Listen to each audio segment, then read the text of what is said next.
Hey everyone, welcome back to another video, and today we are taking another look at the Zodiac Academy series, and I also want to speak a little bit more broadly about kind of dark romance books in general.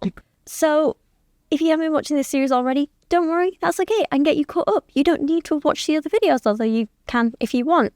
But Zodiac Academy are books written by twin sisters Caroline Peckham and Susan Valenti, who I am honestly incredibly concerned about just their well-being, who they are.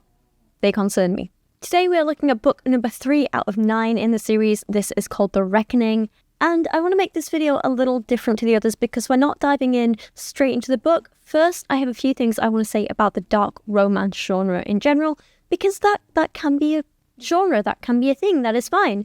This book series isn't that. It is not dark romance, it is just romanticized abuse, and there is a difference.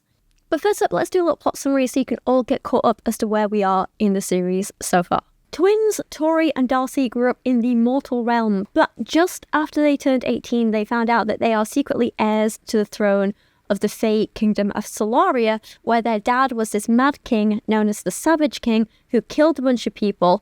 He was killed by someone we don't know, as was their mother, who apparently had no qualities other than she was really pretty, so that's something. These parents may or may not have been killed by the 4 celestial families who now rule in their place. Those families have 4 sons, who are known as the celestial heirs, who will rule the kingdom unless Tori and Darcy, the twins, can prove they have what it takes to become joint queens, but before that, they have to graduate from Zodiac Academy. Meanwhile, before they can even graduate, they first have to pass this first-year exam called The Reckoning. While all this is going on, evil nymphs are going around killing everyone and stealing their powers, and at the end of the last book, they attack the school as a declaration of war, apparently. I thought that was going to come up again in this book, but it hasn't. It just doesn't. It doesn't matter that there was a declaration of war because no war happens. Actually, I don't think we see the nymphs at all in this book, if I'm remembering correctly. So that's fun. You'll notice that a lot. A lot of plots get started and then forgotten about for like 4 books. And then they come up again briefly and then they're just forgotten about again. At the school, there was a tarot teacher called Astrum who is trying to warn the twins about something and is leaving them clues to something. We don't know. He was killed in the first book. He's communicating with them through these secret tarot cards. Again, this barely comes up in this book, so I don't know why I'm telling you. It seemed important at the time. And I mean, it was like most of the only plot that happened in the last book, so yeah. So this all sounds like it could be interesting. You've got these political struggles, you've got this murder mystery thing going on, you've got secret notes from a ghost. Like, yeah, cool, interesting. It could make for a good book series, except that only accounts for like 5% of these books. The majority of the books, which reach like 500 to 600 pages long, are mostly just about Tori and Darcy lusting after men who repeatedly abuse and sexually assault them. I'm not joking or exaggerating. That's literally what happens. And this is why this is not dark romance, but just romanticized abuse. So there are 5 main love interests that you need to know about. There's Lance Orion, who is their literal teacher, who is a vampire who decided to make Darcy his source and feed off her whenever he wants against her will. He is a groomer and a predator, and he is also the least harmful of the lot, so that says a lot. You know where to put your expectations now. In the first book, he stalked and kidnapped the girls, he pushed them around physically, he has been rough with them continually, he has verbally abused them repeatedly, and in the last book, he threw Darcy in a swimming pool so that he could kiss her. Orion is also an alcoholic, which wouldn't be a problem, except it's romanticized, with Darcy going on about how, ooh, I just want to kiss his lips, I bet they taste of bourbon. He's killing himself and he has a health problem. Let's not make it sexy. Orion is also besties and the kind of like magical protector of Bachelor number 2, Darius. Darius is a dragon. He is one of the celestial heirs. He is the head of the firehouse at the school. His dad is an abusive piece of crap who beats him and Orion, and he also tried to start on Tori in the last book. In the first book, Darius was part of the plot to literally drown Tori in a swimming pool, so he's an attempted murderer. He was also part of a discussion about the heirs gang raping the girls. He's been continually part of their bullying and abuse. At the end of the second book, he also attacked Darcy and Tori and threw them both in a pit and left them to be killed by a nymph. Like I say, he's been repeatedly verbally and physically abusive, but Tori feels a connection with him, and he's super hot, which totally makes it all okay. You can try and rape and murder someone as long as you're hot enough to get away with it, according to this mess of a book. Oh, and Neil forgot about this. In the very first book, he publicly burned all of Darcy's clothes off and got his friend to photograph it and post it online. That is a sex crime. Then you have Caleb. He is another one of the heirs. He's another vampire. He is head of the Earth House, and he's decided to take Tori as his personal source so that he can feed off her against her will whenever he wants. He has physically assaulted both twins many times, but mostly focusing on Tori. He stood back and allowed his friends to try and drown her in the first book. He has repeatedly bullied both twins and their friends for no good reason. For God knows what reason Tori slept with him in the last book. No idea why. And then just a couple of chapters later, he was part of the physical attack on her and tried to kill her after the sports match. So that's fun. Next up we have Max. He is an heir, a siren. He is head of the Waterhouse. In the first book, he used his powers to find out Darcy and Tori's deepest secrets and fears so that him and the other heirs could use it against them and use it in the plot to kill them. Lovely man, I know. He was the mastermind behind drowning Tori in the pool, and he physically assaults both twins a number of times. In the second book, he uses his siren song on Tori in the middle of the night to essentially hold her hostage until she kisses him against her will. He also helped attack and throw the twins in the pit at the end of the last book. Finally, number 5, we have Seth, who is, in my opinion, the worst of the lot. He is an heir, he is a werewolf, he is head of the heir house. In the first book, he pretended to befriend Darcy so that he could get close to her, coerce her into sexual activity with him, which he got his girlfriend at the time to film and post online to humiliate her, and then he cut off her hair to degrade and humiliate her further, knowing that her hair was something really, really special to her. He then continues to torture her throughout the second book, including a scene where he tries to force her to have sex with him by claiming she's now part of his wolf pack as an omega, where he is the alpha male. That will never not make me laugh. And he has another scene where him and his wolf pack chase down Tori through the woods, attack her, and pee all over her. He also tries to kill Darcy at the end of the book and throws the twins in the pit to be killed. There we go, he's awful. They're all awful people. Amongst these 5, and they're the love interests. Sorry if I didn't make that clear. They're the love interests. They're the ones we're meant to be rooting for and finding sexy and romantic and hot, and they're abusers. They're just straight up abusers. We have a few random men throughout this book. You have Washer. He's a water magic teacher, sometimes the tarot teacher. He's also a major creep. He creeps on students. He makes inappropriate comments. He touches people without their consent. He's stolen sexual memories from Tori before through his magic power. And he tries to coerce the twins and many other women into being attracted to him. It's disgusting. The only other kind of main character that you need to know about going into this book is Diego. Diego is friends with the twins. He is one of the few nice people in this book. He seems genuinely sweet. He's been dating their other friend, Sophia. His order hasn't emerged yet, so we don't know much about him. He does struggle with magic quite a bit. And up to this point, he has been extremely sweet and nice, and no complaints about him in the first 2 books. None at all. Other than Diego, all you kind of need to know is if they're a man in these books, then they are cruel with anger issues. And if there's a woman in these books, they're cruel with internalized misogyny. That sums up all the characters. Literally. So kind of where things left at the end of the last book, there was this war declared by the nymphs with their attack, but that doesn't come up in this one, so we don't really need to know about it.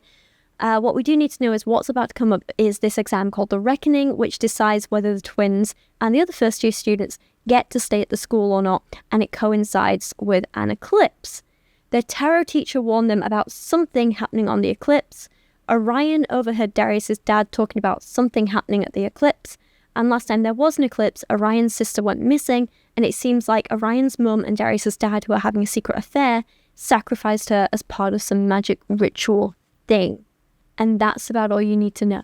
That's you caught up, hopefully. Now, before we jump in to talk about the specifics of this 3rd book and getting into the plot and picking out some terrible quotes and diving deep into it, I want to talk first about the dark romance genre in general. Now, I have spoken out about dark romance quite a few times in my videos, and in general, I don't have an issue with what could be dark romance, which is romance with dark elements, horror elements, scary elements, that sort of thing, with morally grey love interests who end up redeeming themselves. Like, absolutely fine. No issues with that. What I have a problem is with books which are just romanticized abuse packaged as dark romance. And people think if you call something dark romance, then anything goes. You can just do whatever. Abuse women however you like, and that's hot and sexy, apparently. And I have a real problem with that because I think it's dangerous for audiences. And I genuinely worry about the authors who write it as well. I see a lot of people on Reddit and sometimes in my comments section, but as the years have gone on, thankfully to a lesser extent now, but a lot of people I see supporting these books because it's just fiction, just fantasy, and they totally know better than to get involved with an actual abusive man in real life, which just feels a little bit victim blamey to me, because they're implying that, they're too smart to end up in an abusive relationship. And those of us who do end up in abusive relationships, well, it's our own fault for being so dumb. It bothers me. The problem is you can go into reading these kinds of books thinking you're so smart and you know it all and you'd never let that happen to you, but you can be wrong. I spoke about my own experience with this in my last video. Let me share a clip with you here. I grew up watching my dad be an abusive piece of crap at times to my mum, to my grandma, to basically every woman in his life. And I grew up with my then adult brother beating me, a tiny child, at every opportunity. I'd seen it all. I thought I knew what abuse was. And, as a teenager, as a woman in my early 20s, I was like, I'd never let that happen to me. I know the difference. I'd know how to get out of it. I can recognize the signs. It'll never happen to me. But then it did. It does happen. And you convince yourself that this is just what love is like. And you keep putting up with it and you keep fighting for it. Because, you're weak if you leave. You're doing something wrong if you leave. If you just put in more effort, if you do better, then they'll be better. It's your fault they're behaving like this, and you know what I mean. I had definitely internalized this sort of message from books like this and TV series and films and all sorts when I was younger. And even though I thought I was stronger and knew better, I wasn't and I didn't. Which is why when people leave comments like that, I just feel concerned for them. But for now, I want to focus on some kind of specific points and critiques. So let's have a look at some things people have said and respond to them. So this person, for example, thinks that when you criticize books which romanticize abuse, it's misogynistic because you're only critiquing media that women enjoy, which is just blatantly false. Let me just put this into context. I have been called misogynistic for not liking violence against women being romanticized. Everyone's only concerned with the media women enjoy. No one's worried that men will want to sell their sisters into super sexy slavery when they catch them reading or watching Game of Thrones. There's no concern of the glorification of violence and war when men read Stephen King or Tom Clancy. Yet when women read Descent by San Marino, or even the poorly depicted BDSM of E.L. James, it's a huge effing deal. I don't have a lot of feminist soapboxes, but crapping on women for what they like while men get a pass is one of them. Women seem to do it just as much as men too. Actually, yes, that is a massive concern to me when men are consuming harmful media too. On my channel, if you've been around, I critique a lot of books and media that promote harmful things, and that includes stuff aimed at men too, I think that saying that when you critique media that romanticizes abuse, you're targeting women, that's wrong, because romance in general isn't only read by women, let's be honest. And on the opposite side of things, media like Game of Thrones, Stephen King books are absolutely not only consumed by men. Absolutely not at all. That said, I do think there is an issue, and I have been vocal about this in the past, and I will continue to be vocal about it, when men read and consume content that glorifies harmful behaviour too. That is a problem. I am incredibly concerned with men reading abusive dark romance in case they seem to think that this is an appropriate way to behave around women. And before you come at me with, well, men don't really think that. Yes, sadly they do. I see it constantly in my comment section, and I get messages from men telling me that they genuinely believe that, what I call abuse is just a display of power, and that's just what women are attracted to. So I do think media like this is having a bad influence on men as well. Absolutely. But it's not just about that. I absolutely do believe that if men are consuming content which glamorizes violence against women or violent behavior in general, then yes, that is something to call out and critique. Remember the whole kind of early days of GTA when certain men were finding it hilarious to beat up prostitutes in the game and then post about it online and then make all these jokes and make all these videos, and then that led to so many men online making jokes about violence against women and sex workers in general and saying that sex workers deserve it and it devalued women so much. That was a massive problem with that media glamorizing harmful behavior, and it rubbed off on people in the wrong way. And I think that's very, very open to critique. And I say this as someone whose partner is literally making GTA 6 right now. Not afraid to criticize not just that game, but just the genre in general. I'll happily speak out about it. I think another thing to point out, though, is that, at least with something like the GTA games, there are redeeming features as well, you know? You have compelling characters. You have really interesting, in-depth stories. You have great game mechanics. You have a really engrossing world. And the kind of violence against women is just kind of a small part of that can be kind of critiqued in isolation, if that makes sense. With books like the Zodiac Academy series, there's none of that other stuff going on. You don't have compelling characters. You don't have complex female characters. You kind of have what could be an interesting world, but it's not expanded on enough. It's not well written. So all you have is 90% of this book is just glorified violence against women. So it's really hard to just pick out the harmful bits in isolation when the core of it is harm. I find it weird that this commenter used Stephen King as an example, though, because I find that slightly different. Because again, I don't think his audience is predominantly men, but I do think he has a problem with objectifying women. Which again, I and several others have called out time and time again. I mean, damn, Elise literally made a 3 and something hour long video about every time he refers to a woman's chest and how objectifying that is and how weird it is and how he just writes women in such an odd way. That said, again, I think there's something redeeming in Stephen King's work in that when he writes a villain, you know it's a villain.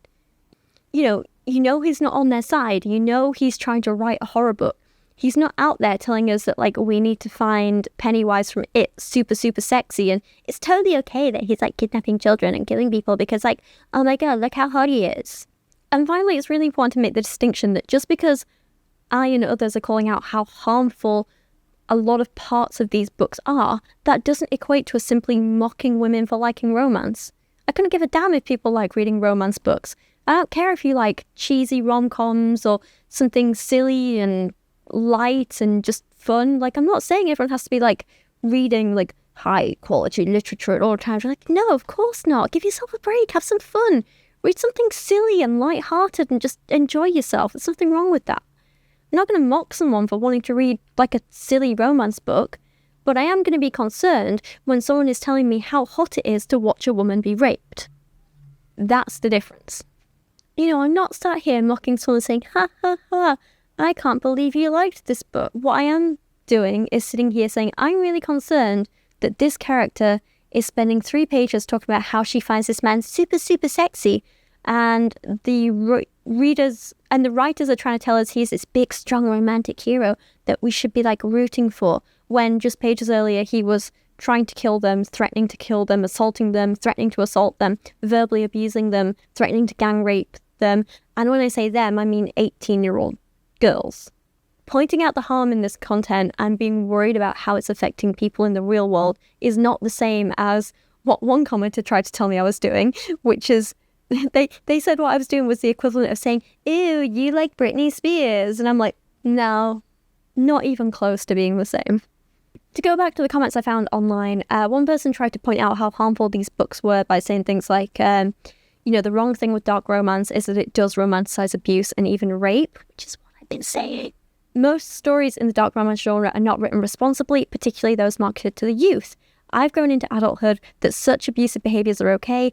I've grown with a twisted perspective of what's healthy. You can say that's me, but I've seen comments of lots of females in discussions, and someone literally told me it's not rape because she'd forgiven him, that it's not rape because she grew to enjoy it, that it's not abuse because they had a happily ever after, and he's a green flag at the end.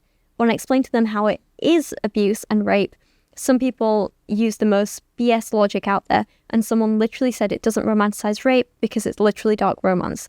Dark romance are most of the time written very carelessly and irresponsibly, which is what I've been saying. People who think it's just fiction are delusionally deluding themselves if they think it doesn't affect the mindset. This genre should be written like a crime documentary, not making abuse and rape like a love story. It's poorly written, but I agree with the sentiment behind that comment, I do. But then this other user who had been avidly trying to defend the genre over like many threads popped in and said, all of what you cited happened without dark romance being involved. We live in a pervasive rape culture, and dark romance is less to blame / holds the same responsibility as mainstream media, which often just gets a pass. I mean, she's right that it happens in other media too, but that doesn't mean that we can ignore it happening or excuse it happening in this abuse romanticization literature. And I think the difference is that, like, well, okay, I don't give mainstream media a pass at all, and I won't give it a pass. But if anything, I'd say these dark romance books, or abuse romance, as I think is a more accurate term, books are worse. Because one, this stuff is far more extreme, and two, it's happening constantly over like 7,000 pages of a book series, which is how long Zodiac Academy is, as opposed to maybe like one terrible B-plot in a TV series, for example, you know? We can't ignore the stuff happening in mainstream media that does this, but we can't pretend it's on the same level as a book that is doing it constantly for 7,000 pages and trying to excuse all the abuse in the world, you know? And actually, yes, I have called out more mainstream media for this kind of thing before. Like, I made a whole video on the Bridgerton series, and in terms of TV series and book series, and I do enjoy the TV series. I think it has beautiful sets, beautiful costumes, beautiful music, amazing cast. But I can enjoy all that stuff and still call out the problematic elements of some of the relationships portrayed on there. And what was more of a focus, how problematic the books are in general, because the books are pretty bad, you know? There is a lot of rape and abuse portrayed as romance in them. There's a lot of physical assaults against women portrayed as romance, and that is a big problem. So my point is, I'm not just focused on one place. I'm not just focusing on saying, oh, these books are bad. I'm saying, when I see abuse being romanticized anywhere, I'm going to call it out. Some people have told me that it is infantilizing to worry about the well-being of people who read these books, to which I just have to say, stop it. Come on. Caring for other people and their well-being is not infantilizing them. I wish I'd known then what I know now before I, myself, was an adult victim of abuse with all the same ideas as the people who are now claiming, I'm an adult, I'm smart, I know better, I can tell what abuse is, I would never let it happen to me, fantasy and reality are different, I won't let books and media influence me like that. I know, because I was there as an adult. I was the one thinking that and believing all that stuff, and it still happened to me.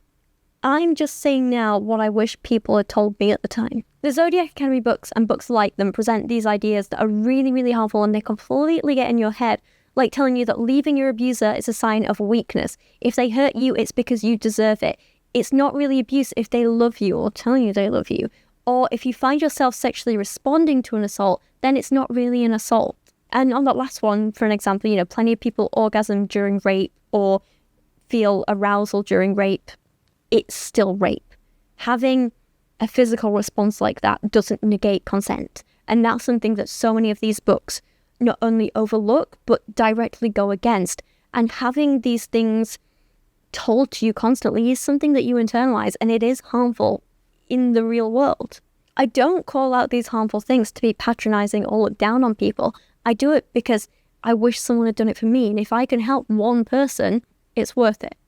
This person claims that it's only a concern regarding very young readers. If they do not have a nice education in regards of relationships and sex, as usual, it requires some extent of parent control of what your kiddo is reading and talking to them about tropes, etc.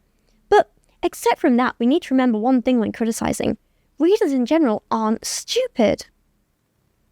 We as human beings know that rape is bad, gaslighting is awful, abuse and violence is not nice, and I will change this bad boy mafia assassin is not a real-life occurrence. Those are fantasies, and as such are okay, and we can distinct between a dubcon fantasy and a real relationship. people who attack that subgenre as a whole should educate themselves a bit more in literature theory. Again, why are so many of these comments poorly written? It bothers me. But hey, don't worry. And this is why I am being patronising.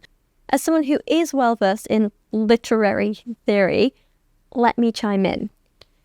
I'm not criticising the whole romance genre as a whole. I'm not even criticising all dark romance as a whole, but I am critiquing specific books and series which romanticise abuse in particular, and I won't apologise for that. And if you or anyone want to sit there and tell me that it's okay that a grown man and his gang of friends chased a barely 18-year-old woman through a forest, violently attacked her, peed all over her to humiliate her to the point where she is left in tears feeling violated, but it's okay because he's really cute and she kind of wants to sleep with him. If all that is okay because it's a genre convention, then maybe there is a problem with those genre conventions. Just saying. But as I say, it's not the whole dark romance genre in general. It's just romanticized abuse. A morally dubious character who's painted as a villain is absolutely okay. A morally dubious character who learns what they did is wrong and makes amends to become a hero is okay. A hero making a mistake and then making amends is okay. A romantic hero taking part in consensual non-consent or even just being dominant while still respecting their partner, understanding consent, maintaining boundaries, and taking part in aftercare is okay.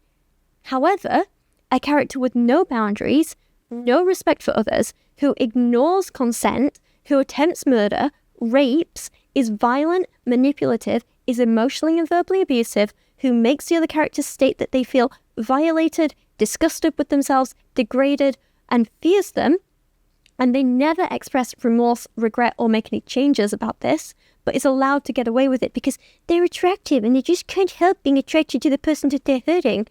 That is dangerous and sickening. That is not okay. You can have a safe place in books for fantasies that you want to happen, which you might not want to happen in the real world. But if those fantasies involve a person actually being degraded, assaulted, or murdered for sexual arousal, just like if they involved children or animals, for example, or anyone else who couldn't consent, then there may be some issues there that you need to address instead of trying to normalize this harmful behavior. And finally, if you disagree with that, then that's okay. You're allowed to have that opinion and like what you like, but I'm also allowed to have my opinion and voice that I find it scary and dangerous. And all that said, like I say, to make this clear, it's not just the romanticized abuse that makes these books bad in terms of Zodiac Academy, for example. It's the whole package. It's the romanticized abuse alongside the poor writing, the lack of character development, the terrible pacing, the constant repetition. Here's something that I found interesting. So another point I saw brought up on Reddit was how apparently there are so many books worse than dark romance and books like Zodiac Academy and stuff like that, because it's okay to have a dark romance book where the main character rapes someone, but it's okay because the woman grows to like it, or at least it was him and he's hot. Apparently that is fine. That is absolutely okay. But what's not okay is a main character doing something wrong and learning from it. Apparently that's unforgivable. That's worse. And the example they gave for this was the first Outlander book. So here's what's really bizarre. They said, I despise Outlander because, in my opinion, it romanticizes abuse, specifically in a modern media literacy way, if that makes sense. He beats the crap out of her, which is fine as a literal plot point, but the way it's written afterwards and the way the characters react still present him as this big romantic hero. That is very problematic for me, for readers, in the context that they live in a world that still blames victims, blurs lines between what abuse is, etc. Now, this was an odd comparison to me, because just even on the surface, because once I tell you about what that plot point was in Outlander, if you've not read it, you'll realise that it's not as bad as literal rape being portrayed as hot and sexy. It's just not.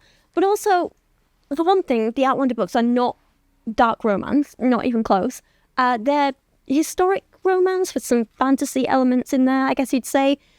I've read the first three. Personally, I quite like them. They're a bit of fun, bit of a guilty pleasure read, I like the history and the time travel elements. The romance, take it or leave it, but, that said, I'm very aware that they're not perfect, and I do have a lot of criticize for them. And I do have a lot of criticisms for them as much as I enjoy them, and have some plot points that I have issues with. I don't like how throughout the book, basically every female character is raped at some point. That's a bit of it's historically accurate, but maybe removes a little of the enjoyment, But two, and this is my main point, they've completely misinterpreted the scene that they're talking about. And I'm like, did we read the same book? If anything, I'd say that Outlander scene handles abusive behaviour in a far better and healthier way than any dark romance book I've ever read.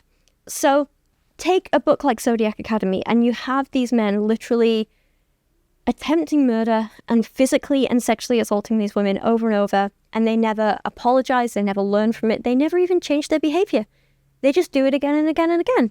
In the Harrow Fair books, Simon rapes Cora multiple times, including an anal rape scene, knowing she was anally raped before and has trauma from it, and his excuse is, well, I wanted you to do it with me and not him. You've already done it with him, so I deserve a turn now. And because she somehow, it feels, she's like fighting him off, and she's like, no, get off me, don't. But because it starts to feel good after a while, apparently that's not really rape. And again, the love interest never apologises, never changes, never stops. He's just constantly is awful. Compare all that to what happens in the Outlander books, so in the first book, Claire is sent back in time from 1945 England to 1743 Scotland, and long story short, she has to marry this local Scottish man to essentially save herself. And her husband Jamie have at this point in the story spent quite a lot of time together. They're getting to know each other. They're genuinely in love at this point. They've really grown close. They have, a pretty strong relationship.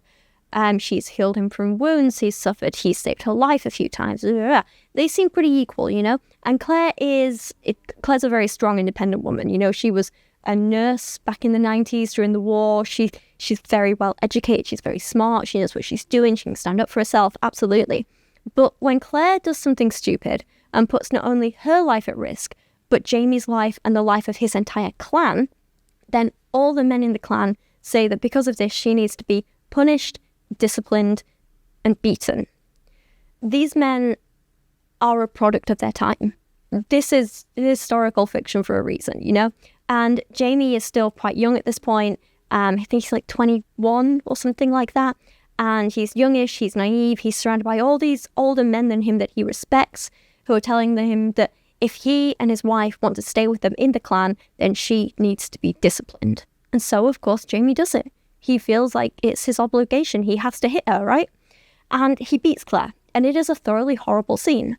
It's horrible, but he's a product of his time and upbringing. He says, there's such thing as justice, Claire. You've done wrong to them all, and you'll have to suffer for it. I'm your husband. It's my duty to attend to it, and I mean to do it. And even before he's done it, Claire tries to speak up for herself.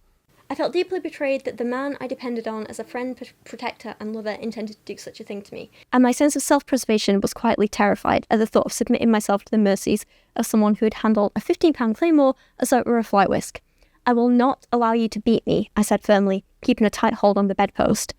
So she's not exactly like a modern-day feminist, but by the 1940s standards, yeah, definitely. And she's never just like, ooh, actually, it's quite nice that he's beating me because he's pretty. She's never like that. She knows that what he's doing is wrong. She doesn't deserve this, and she tells us as much. She stands up for herself over and over and over again. She even physically fights back to try and stop him. The scene itself of him beating her is described briefly but horribly. It had been a most unpleasant night. My reluctant acquiescence had lasted precisely as far as the first searing crack of leather on flesh. This was followed by a short, violent struggle which left Jamie with a bloody nose, 3 lovely gouges down one cheek, and a deeply bitten wrist. Not surprisingly, it left me half smothered in the greasy quilts with a knee in my back, being beaten within an inch of my life. So it's not pleasant, but it's also not drawn out, it's not romanticised, it doesn't end in her vagina quivering and his penis poking her in the back like most abuse scenes do in books like Zodiac Academy. I don't like the implication at one point that Jamie kind of enjoyed it in some way, but that's not... It doesn't come up again, so I don't like it, but I can kind of overlook it this once. What it comes down to for me is how that chapter ends. That's not the end of it. He doesn't keep beating her no matter what. They don't keep fighting and physically assaulting each other. They reconcile. So the chapter ends with Jamie and Claire having this really long, deep talk about why he did it. He explains his side of things, his upbringing, his own experiences by being beaten by various people for different reasons. He talks about, like, you know, what it kind of means in that time and that age to be a husband and a wife, and, you know, the responsibilities that come with it. And Claire doesn't agree, but she listens and she understands. And then she explains her side to him, and they connect, and she explains to him why she's not okay with that and why it's wrong and why he shouldn't hit his wife no matter what. And the scene ends with her telling Jamie that he will not hit her again. He is like, oh my God, like, I understand your point now. I get where you're coming from. I swear on my life, I will never lay a finger on you again.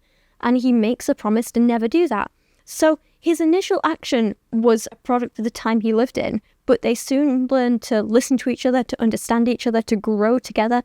And he learned that what he did was wrong and promised to never hurt her again. That is character development. That is something where a man can do something morally questionable and morally wrong and be redeemed, because he's learnt, he's shown that he's learnt, he's apologized, and he never does it again. That's growth. That's what we want to see, right? That kind of growth is never once seen in any of the men in these Zodiac Academy books or any other dark romance, like, you know, the Harrow Fair books or anything like that. We never get that. In the Outlander book, Jamie is never seen as a romantic hero because he beat her. He's seen as a romantic hero for going against everything he's ever been taught and learning that what he did was wrong, and that the well-being of his wife is more important than doing what other men think makes him look strong. He's seen as a romantic hero because he learns from his mistakes and he never does it again. That's what people like about him. In comparison, in books like the Zodiac Academy ones, and other dark romance in general, scenes like this are more like, man gets angry, man can't control himself, oh, he looks so hot when he's mad, man beats woman, man gets turned on, woman gets turned on, she's left in tears but strangely aroused. Ooh, did we mention how hot he is? He shows no remorse and leaves. He comes back. Man gets angry. Rinse and repeat throughout the whole 17,000-page book series.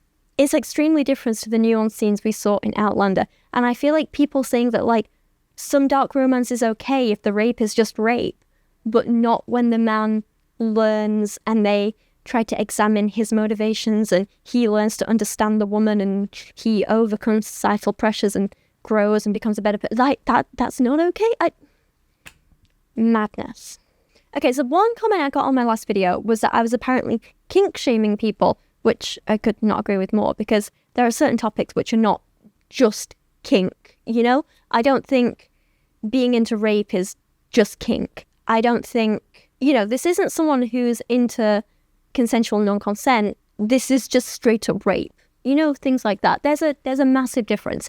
This isn't BDSM. This is just a man hitting a woman repeatedly out of anger. There's a massive difference. I don't really mind what you're attracted to as long as it's all consensual, but I do think there's an issue if the things you're attracted to are literal rape and violence and abuse. So apparently one of the examples of me kink-shaming was when I said, I don't see how anyone can find this sexy or romantic, in response to a scene where Max used his magic to force Tori to feel lust for him and then forced him to kiss her. And the passage was, my touch ignited a flare of lust in him, which washed into me again and lit a fire of excitement in my veins. So there's the magic forcing her to feel lust. This was wrong. I should have been pulling away from him, but his hands caught my waist and he dragged me against him instead, cementing the connection between us. So he's using magic to coerce her into sexual activity, I guess for want of a better word. A soft moan escaped me as his kiss deepened and his lust fed into mine, creating a whirlwind of it which I couldn't escape. He pushed his tongue into my mouth and I tasted salt water as I devoured his kiss. This is just literal coercion and sexual assault. There's no other way to describe this. And I think if you are finding sexual assault sexy, there is a problem there. This isn't consensual non-consent. It is just non-consent. This isn't a fantasy situation where both characters have agreed on it beforehand and they're role-playing and they're playing out the scenario together. No, it's just actual assault. It's fictional assault, but it's still assault. And you're telling me it should be okay to get off watching sexual assault? No.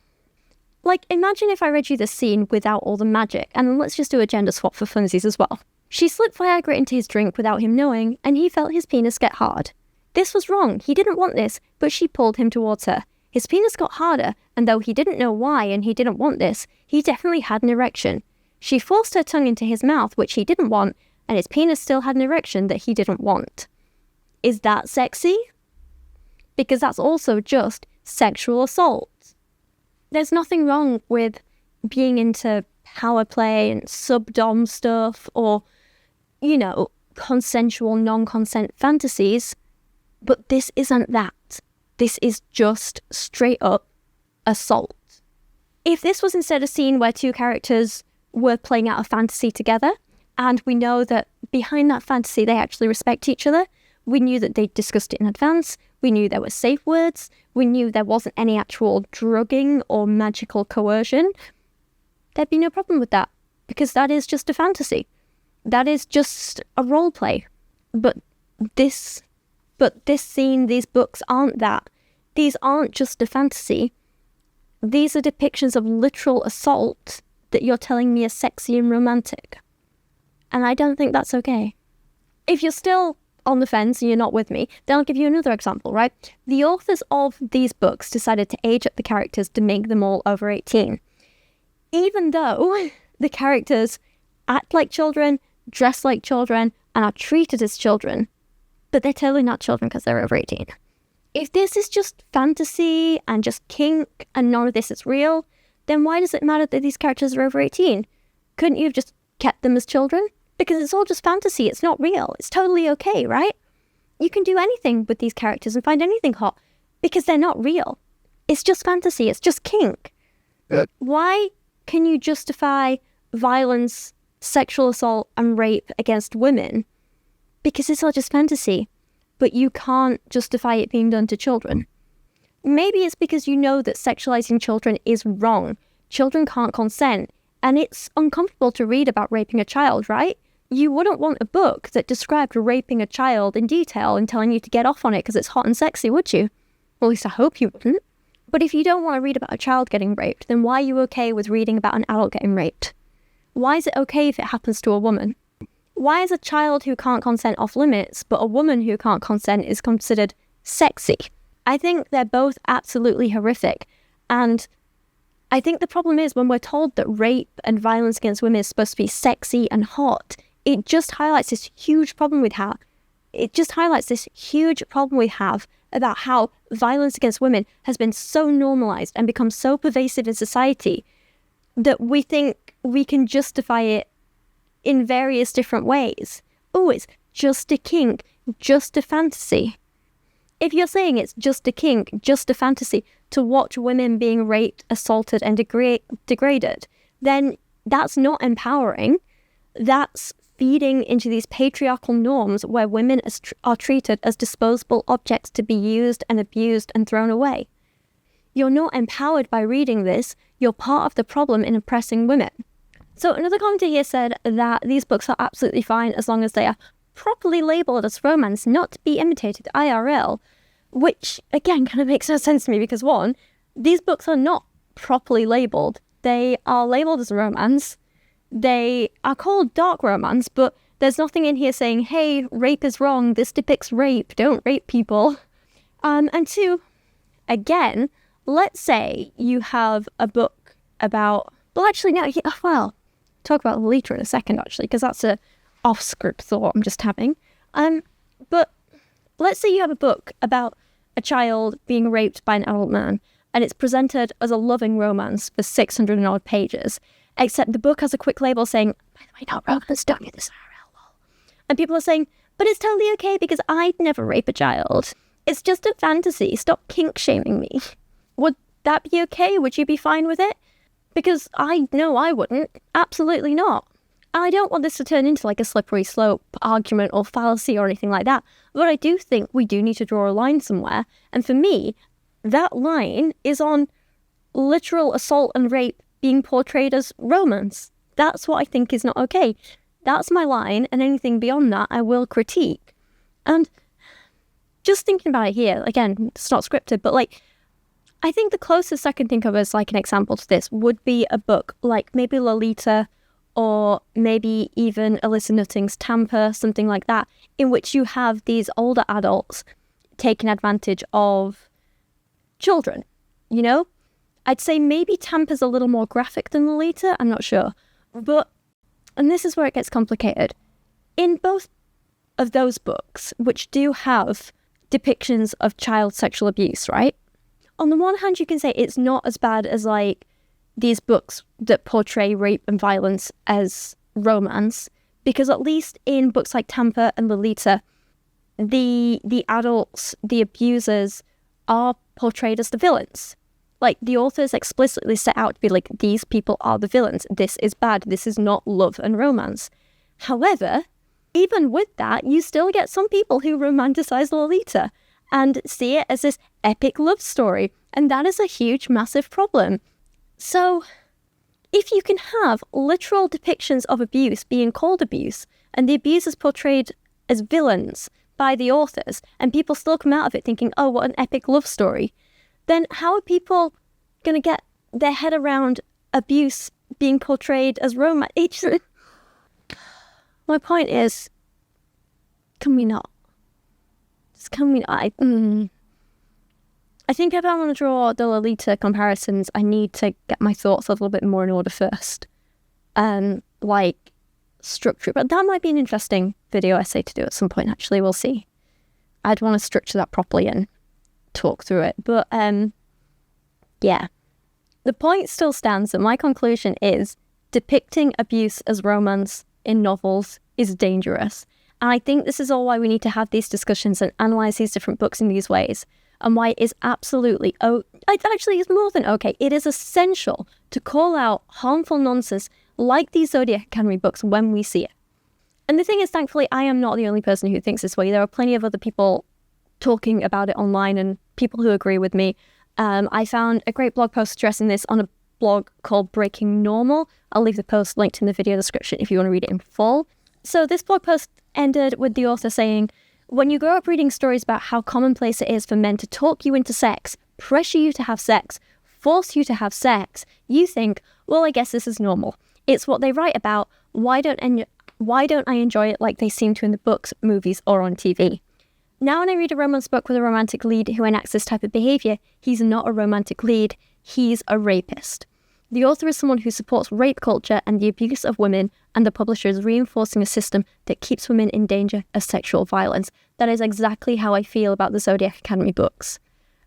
This author goes on to say, romance novels have taught me that rape can be packaged and marketed as romance, and it's a billion-dollar lie. This topic was also discussed in Feministing's article, Sexual Assault is Manly, and annoyingly I don't have the author's name on my notes, but again, the article is fully linked down in the video description.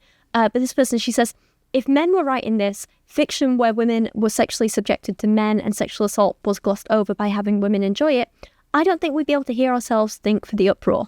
But it's not men writing it, it's women.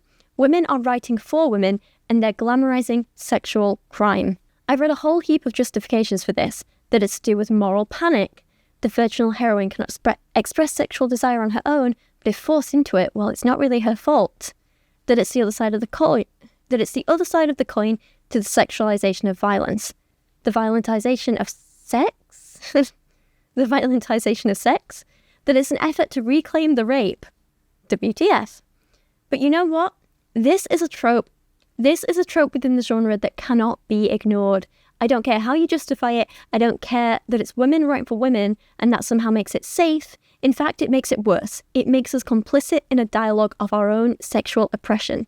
There is nothing romantic about sexual violence, and it is completely unacceptable to attempt to glamorize it, even in fiction. And I could not agree more. I think those two sum it up way more succinctly and better than I ever could. See, I'm failing for words now. Words.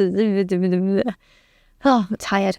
But yes, they are my thoughts on dark romance, or abuse romance, as I think it is more aptly called. And Yeah, that's all what I want you to bear in mind as we go into book 3, Zodiac Academy, The Reckoning.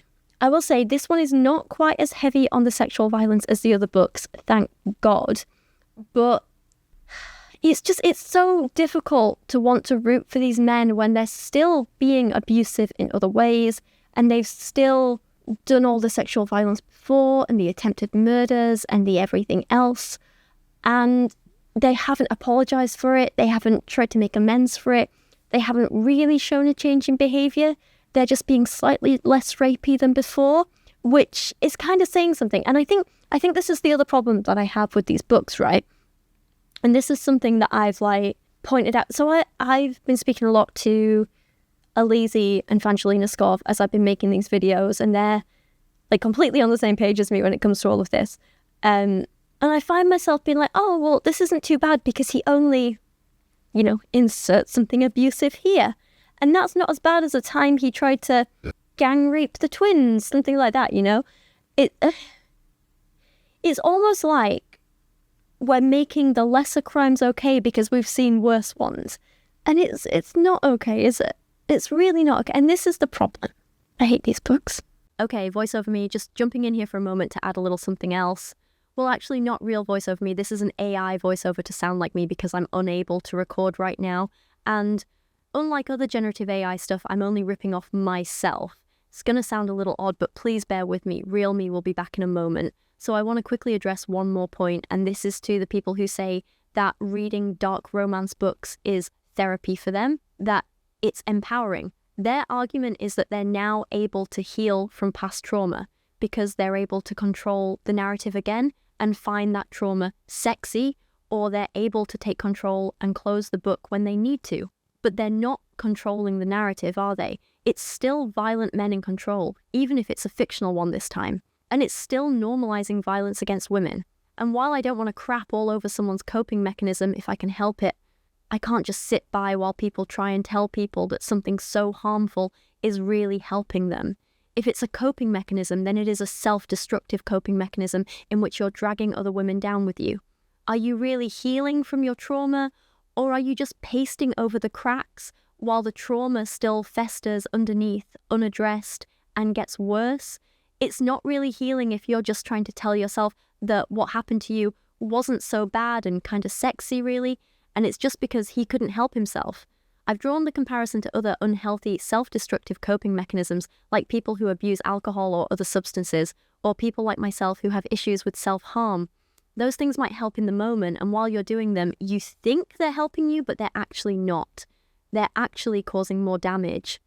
And what about the rest of us who don't find it sexy or empowering to be told we should have been enjoying the abuse and violence we faced? What about those of us who are only traumatized more when we're told that our assaults were justified because the attacker couldn't help themselves and that we should have found it sexy instead?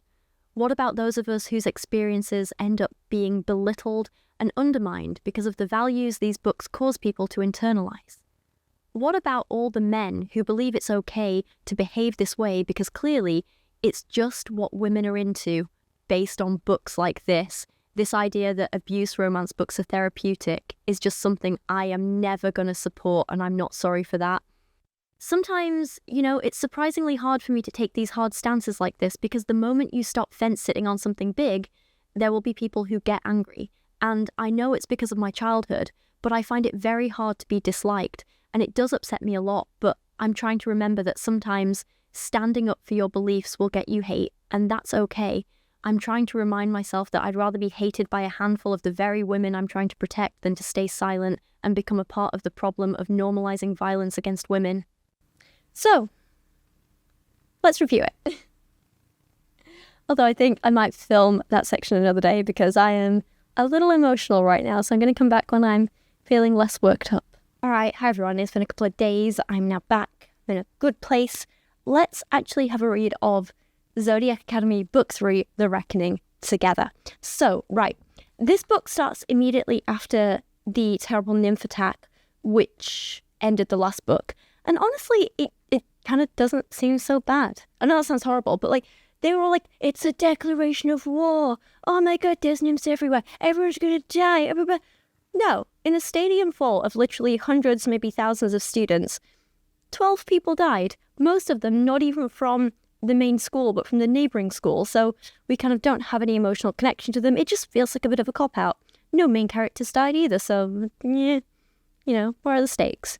This first chapter is written from Orion's perspective, and he asks himself some really good questions like, how the F did this happen? How did they get in? Why weren't we more prepared? I mean, yeah, I think they're good questions. You have 6 of the most important people in your entire fairy world at your school, the 4 heirs and the twins. Why isn't there more security on them? Why have you done nothing to protect them? You know there are these nymph murderers out there literally targeting them. So how did you let this happen? I think it's a very good question. Why did you not think to invest in some security, some magical protections? No, you're all too busy thinking with your genitals to actually do anything good for the world. Shame on you. Orion then falls back into doing what he does best, drinking alcohol, because, he's an alcoholic. This has been established in the last 2 books. And I said in the last video, there's nothing wrong with this. As a subject, as a character trait, it's fine, it's part of being human, even though he's not human, he's vampire. But you know what I mean? And if this was part of the character development, something to, overcome or whatever, that would be fine. But instead, it's often just, romanticized, in that Darcy's oh, I want to taste the bourbon on his lips, blah, blah, blah, blah. And later, as he drinks a little less, Darcy kind of uses it against him, and it's kind of implied that he only stops drinking because of her, for her, and I'm that's kind of sucky, Give some credit to him for actually being able to stop drinking by himself, because that's a huge thing. Anyway. So Orion's around the teacher's housing bit of the school, and he sees Professor Washer, the creepy water magic teacher who keeps sexually assaulting students. And in the last book, he did actually try and warn people about the attack because he saw it with his tarot cards and they all ignored him. And then, as absolutely nothing happens in this scene and it's entirely pointless, Orion just goes back to thinking about how much he wants to continue grooming and abusing his student, Darcy. Now, a few people in the last video were like, wait, isn't she over 18? How can it be grooming? Guys, you can be over 18 and still be groomed. Grooming doesn't just happen to children. Adults can absolutely be victims of grooming too. As the Metropolitan Police says, grooming is when a person builds a relationship with a child, young person, or adult who is at risk so they can abuse them and manipulate them into doing things. Abuse is usually sexual or financial, but can also include other illegal acts. In this case, Orion is grooming the vulnerable student in his care so he can have sex with her. It's grooming. He says, since I'd left Blue with Darius, the lasting imprint of her ashen cheeks and wide eyes were burned into my retinas. She fought at my side tonight with the fierceness of a warrior, and she'd saved my effing life. Now I was adrift without her, my heart trying to tear its way out of my chest in a bid to go to her. Does this change things? No, it couldn't. I couldn't let it. I'd sworn to keep away from her, but after tonight, after how close we'd both come to death, a small voice had awoken in my head that whispered, "Eth it, we could be dead tomorrow." Look, I don't care if you're dying or not, or if you fought alongside her in a battle or not. She's still your student. You still bullied and harassed and abused her. Stay away from her. He then drinks himself to sleep because, of course he does. I guess we just needed some time to pass for the plot, right?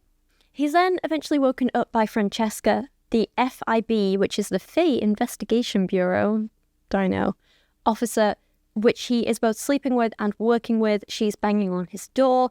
Up to this point, we just know they're working together. We're not really told what they're working together on, but they are definitely sleeping together. And yet he's still going around kissing his students. So she gets mad at him understandably for drinking at such an important time. And he's like, why, don't lecture me, because he's a man-child. So because she's a Cyclops, she can use her magic to see into other people's heads and see exactly what they experienced. So she'll know obvious things like if they're telling the truth or not and get important information and stuff like that. And obviously she's like, I'm the police, let me see what happened. But he's like, oh no, I'm too hungover, grumble. And I'm like, grow up, you idiot. Like, if you really think the nymphs have just declared war and they've killed like 12 people, and you have any bit of evidence that could help, I'm going to say you should probably give that up and not be drinking, Just saying. We then finally get a little bit of background as to who she is after 2 whole books of her being nothing but hot. Francesca was one of my Nebula allies. I don't think we ever really know what Nebula is. We haven't been told. This is it. I think we're just supposed to know. She's been in She'd been in Air House with me at Zodiac, and since she'd joined the FIB, she'd helped me out more than a few times when she was off duty. The nymph situation had been growing out of control for months, and Darius and I had taken it into our own hands to help keep their numbers under control. She tipped me off any time there was a sighting within a 10-mile radius of Zodiac, which was strictly illegal, but she knew the FIB could use all the help they could get, even if they wouldn't admit it. She kept my secrets and I kept hers. Our trust was implicit, but she'd never looked at me like that, like I wasn't handling crap. So we finally know what they're working together on. Yay. Killing nymphs, apparently. And then they make more jokes about Washer, the other creepy teacher, and how he objectifies students with, "Ew," she breathed. God, does he still make the students wear those skimpy bathing suits? Yep. I remember mine used to give me the worst wedgie, and he just loved watching me trying to sort it out. Oh yeah, I remember that. That's why everyone called you Wedge Cheska. They did not. She smacked my arm, and I chuckled. Could we maybe not make jokes about teachers abusing their students, please? Just saying. Call me crazy for not finding that funny. So Orion then goes to the big communal area on campus called the Orb for this big assembly/announcement after the attacks, and he sees Darcy and is all like, "Doesn't matter that I'm attracted to her and kissed her and I'm her teacher. I sure want to keep trying to kill her because she's a threat to Darius. Grumble, grumble, grum." I don't know where I was going with that, for God's sake. He then starts to get jealous of Darcy's literal friend, Diego, one of the only men in these books who isn't trying to sleep with her. That's like in the original script. That changes, because of course it does. I'm just exhausted with these books. Diego, being a friend, puts his arm around Darcy. It's not a big deal. I put my arm around friends all the time. It's a friend thing to do, right? But Orion, having only two moods, angry and lustful, he of course gets angry at it. Diego Polaris shifted beside her, dropping his arm around her shoulders. My jaw locked and white hot energy built in my chest. I had the completely irrational urge to go over there and drag him out of the orb by the throat. Ah yes, a groomer with jealousy, anger issues and control issues. What a catch. Aren't we all just lusting after him, ladies? Anyway, the head teacher enforces this lockdown and threatens these actual adult students that if they're caught outside by 9 p.m, they'll lose house points. Ooh, how terrible. Oh, no one cares. I don't care. I'm sure you don't care.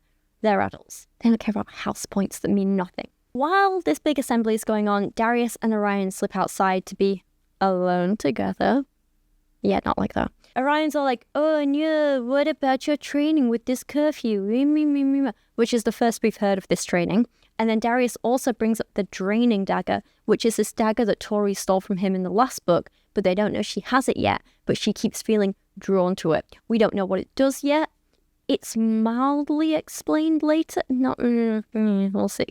But apparently Darius needs his draining dagger to practice with, apparently. So we still don't really know what it is, but they do call it an artifact, which is new. And they say that this isn't anything to do with the nymph fighting, but with their other hobbies, which we also don't know what that means. They're then caught outside by another FBI agent, and Orion tries to charm him and bond with him. And Orion does this by calling his other students kids and a bunch of teenagers, which I guess is true, but it makes it even more gross that you're trying to sleep with one of them, you know? You acknowledge that they're children, even though they're 18. Come on, they say they're 18, but they act like children, they dress like children, they're treated like children, they're children. Can we just say this? He's trying to sleep with a child, and he acknowledges this. Creep. Turns out at this point, we also find out how old Orion is. He left the school 4 years ago, which will make him around 26, and he's hitting on a barely 18-year-old student. Stop it. What in the Cody Cohen Taylor Swift is this? He then tries to get rid of the FIB agent by calling Francesca his girlfriend and being like, "Oh, my girlfriend won't like this." So I guess it's okay to use women and name drop them when you're trying to get something from them, yeah? Because he didn't seem all that interested in her to her face, but now... And then we find out about this lunar eclipse thing that was hinted at in the last book, and Orion says that he is trying to figure out a way to stop Darius's father from bringing down a plague on Solaria. So this kind of all got me very confused, because like we've been told throughout the first 2 books that the Savage King, the twins' dad, was like super evil and awful and was going around killing people, and that the celestial families are really, really good rulers in comparison, and that they're good and they're great and blah, blah, blah, blah, blah. But now, apparently, they want to bring a plague down on everyone. And Lionel, Darius's dad, is like an abusive piece of crap. So really, he just sounds like the Savage King Part 2. You know, I don't see what's so good about him. I don't know. There's no consistency in these books. So Orion is doing everything he can to keep the Celestial families in power, but also trying to stop them using that power. Please just make it make sense. Okay, so our next chapter is Tories, and in this, Tori and Darcy are woken up by an ominous gong, like a dong sound, like a gong, and they get a notification on their tablets saying that this week, leading up to the Reckoning, which is like their exam to see if they can stay in the school, they have to deal with something called Hell Week. Now, Hell Week is not at all relevant to the plot. It's just there to throw in more ways to humiliate Tori and Darcy, because, as I've been saying in the first 2 books, the authors just seem to get off on watching women be humiliated and degraded, and it's pretty sick, honestly. The message says, during this week, you must pass trials of your elements before taking part in the final assessment, which will determine whether you are worthy of your place at our prestigious academy. To make sure you are thoroughly challenged, the rest of the student body will be throwing further tests your way at every turn and making your lives hell. Yay. Will you make the cut for this year's official enrollment? Time to prove how fey you are. This sounds suitably unhinged, as is to be expected for this book series. What the crap? And that's what's actually written. That's not me censoring. What the crap? Darcy breathed in disbelief. A bunch of people died yesterday. I get that Nova said we have to carry on with our education if we want to be strong enough to stand against the nymphs in the future, but this seems like a bit much. Everything in this effing place is a bit much, I growled. I agree. Caleb then messages Tori and the twins have this exchange. He took part in the whole throwing us in a pit business. Yeah, like trying to kill them. So I think I'm done with him, I said dismissively. Yeah, you totally should be, she agreed, but that look in your eye says you're not. That's just the part of my brain which is blinded by his hotness. I refuse to listen to her because she's a slut. The sensible part of my brain says hell no, and I'll be keeping company with her and the chastity belt from now on. So literally only the second chapter in this book, and we've already got misogynistic insults, stupid decisions, absolutely no character development. This man has tried to kill you twice. How can you still find him attractive? It makes no sense. And then Caleb sends her an unsolicited naked photo as if that makes up for the whole attempted murder thing. I'm sorry I tried to kill you. Here's some sexual harassment. Straight men do not know how to flirt, do they? Anyway, the twins leave the room and find that everyone has joined a creepy cult and is waiting outside their room in creepy hoods in order to kill them because this is part of Hell Week. Yay! So they shoot some magic at them and run away because why not? We descended in silence, but the second my feet landed at the foot of the stairs in the common room, I fell silent. The whole room was full of students clad in long black robes with plain white masks concealing their faces. Ooh, I wonder who they could be, seeing as only people in that house have access to that house, and ooh. For a moment nothing happened, and they all stared at us through the eye holes in their masks, and I felt like I just stumbled into a creepy, bum, cult nightmare. Yeah. Opposite me, I recognised Marguerite's flaming red hair falling beneath her white mask. Oh, so it's doing a good job, isn't it? Come on. As she raised her hand to point at the two of us. Fresh meat. What about them? They're fresh. She cried, and as one, every student in the room lunged at us.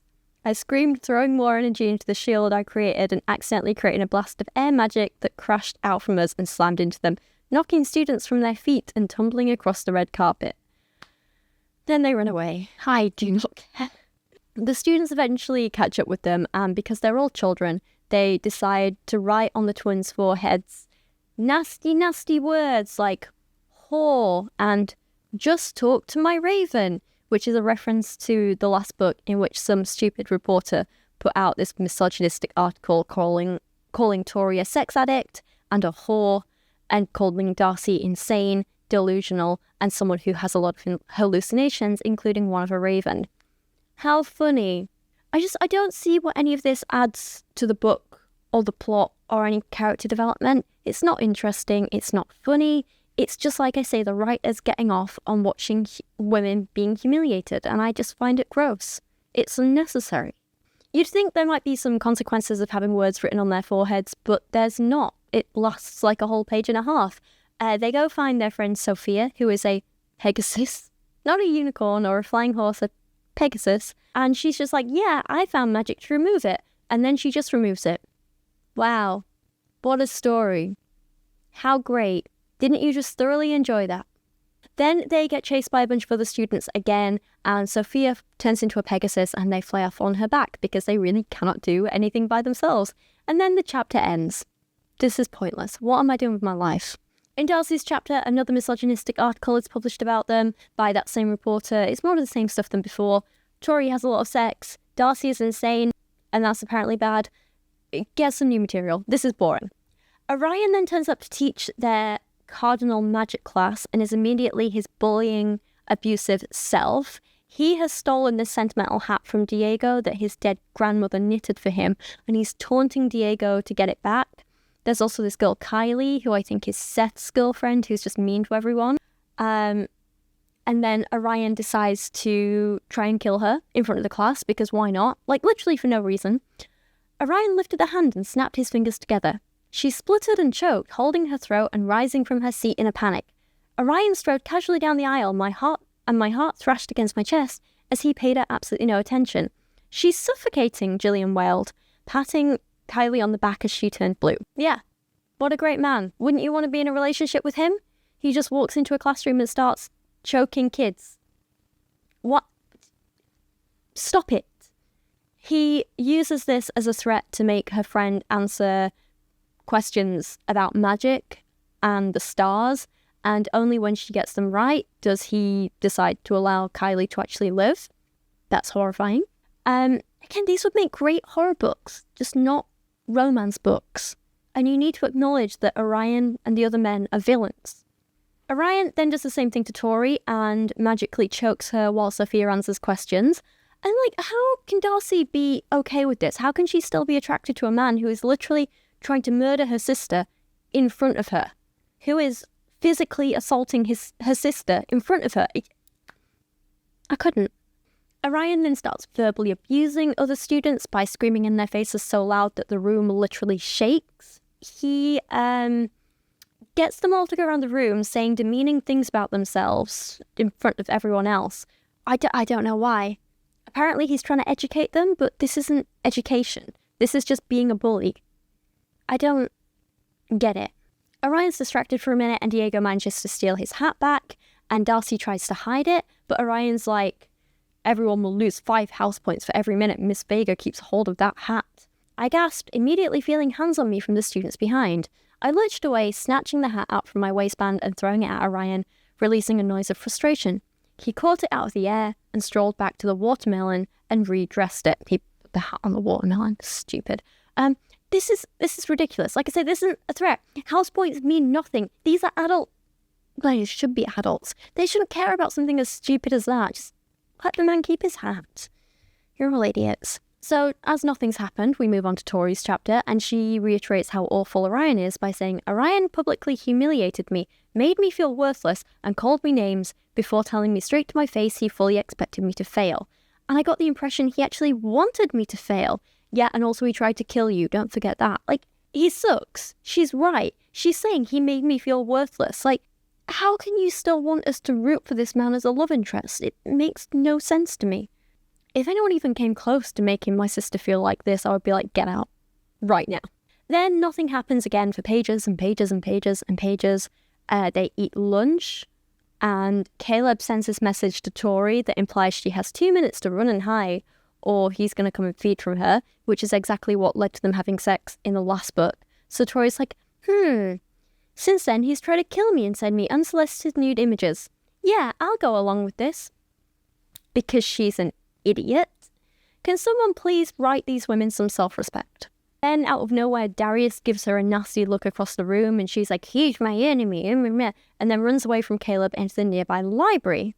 He catches up with her, he sees her walking above him, and a devastating smile pulled at his lips as he spotted his prey. And I couldn't help but laugh as I kept running. I doubted I'd escape now, but he still had to make it up to me without the aid...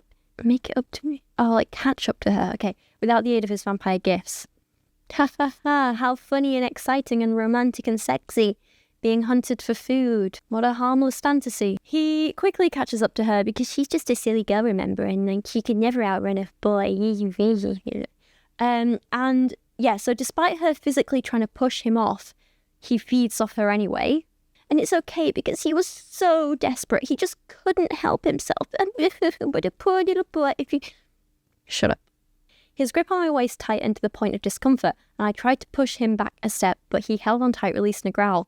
Ow! I protested irritably, and he finally released me with a sheepish grin. Sorry, I've been running on empty ever since the fight with the nymphs, and I don't want to bite anyone else. Oh, I guess that's alright then, isn't it? So I said in the last video in this series that throughout literature, historically, feeding like this for a vampire has commonly been accepted as a metaphor or analogy for rape. And this isn't just true in this book, but it's fairly common amongst pretty much all major vampire fiction. So look at Dracula, like the book Dracula, Bram Stoker's Dracula, in which Dracula's feeding is a metaphor for sexual violence, and how the whole thing is about how society tends to blame the victims for what happened to them and then just leave them to fend for themselves afterwards and deal with the trauma alone and everything like that, and how awful that is. Compare that to a book like Twilight, where Stephenie Meyer, who is LDS, chooses to make Edward abstain from both feeding from humans and abstain from sex outside of marriage because that aligns with her religious beliefs. In that case, the lack of feeding is a metaphor or analogy for sexual purity. And it's the same here, whether or not the Zodiac twins who wrote this realize it or not.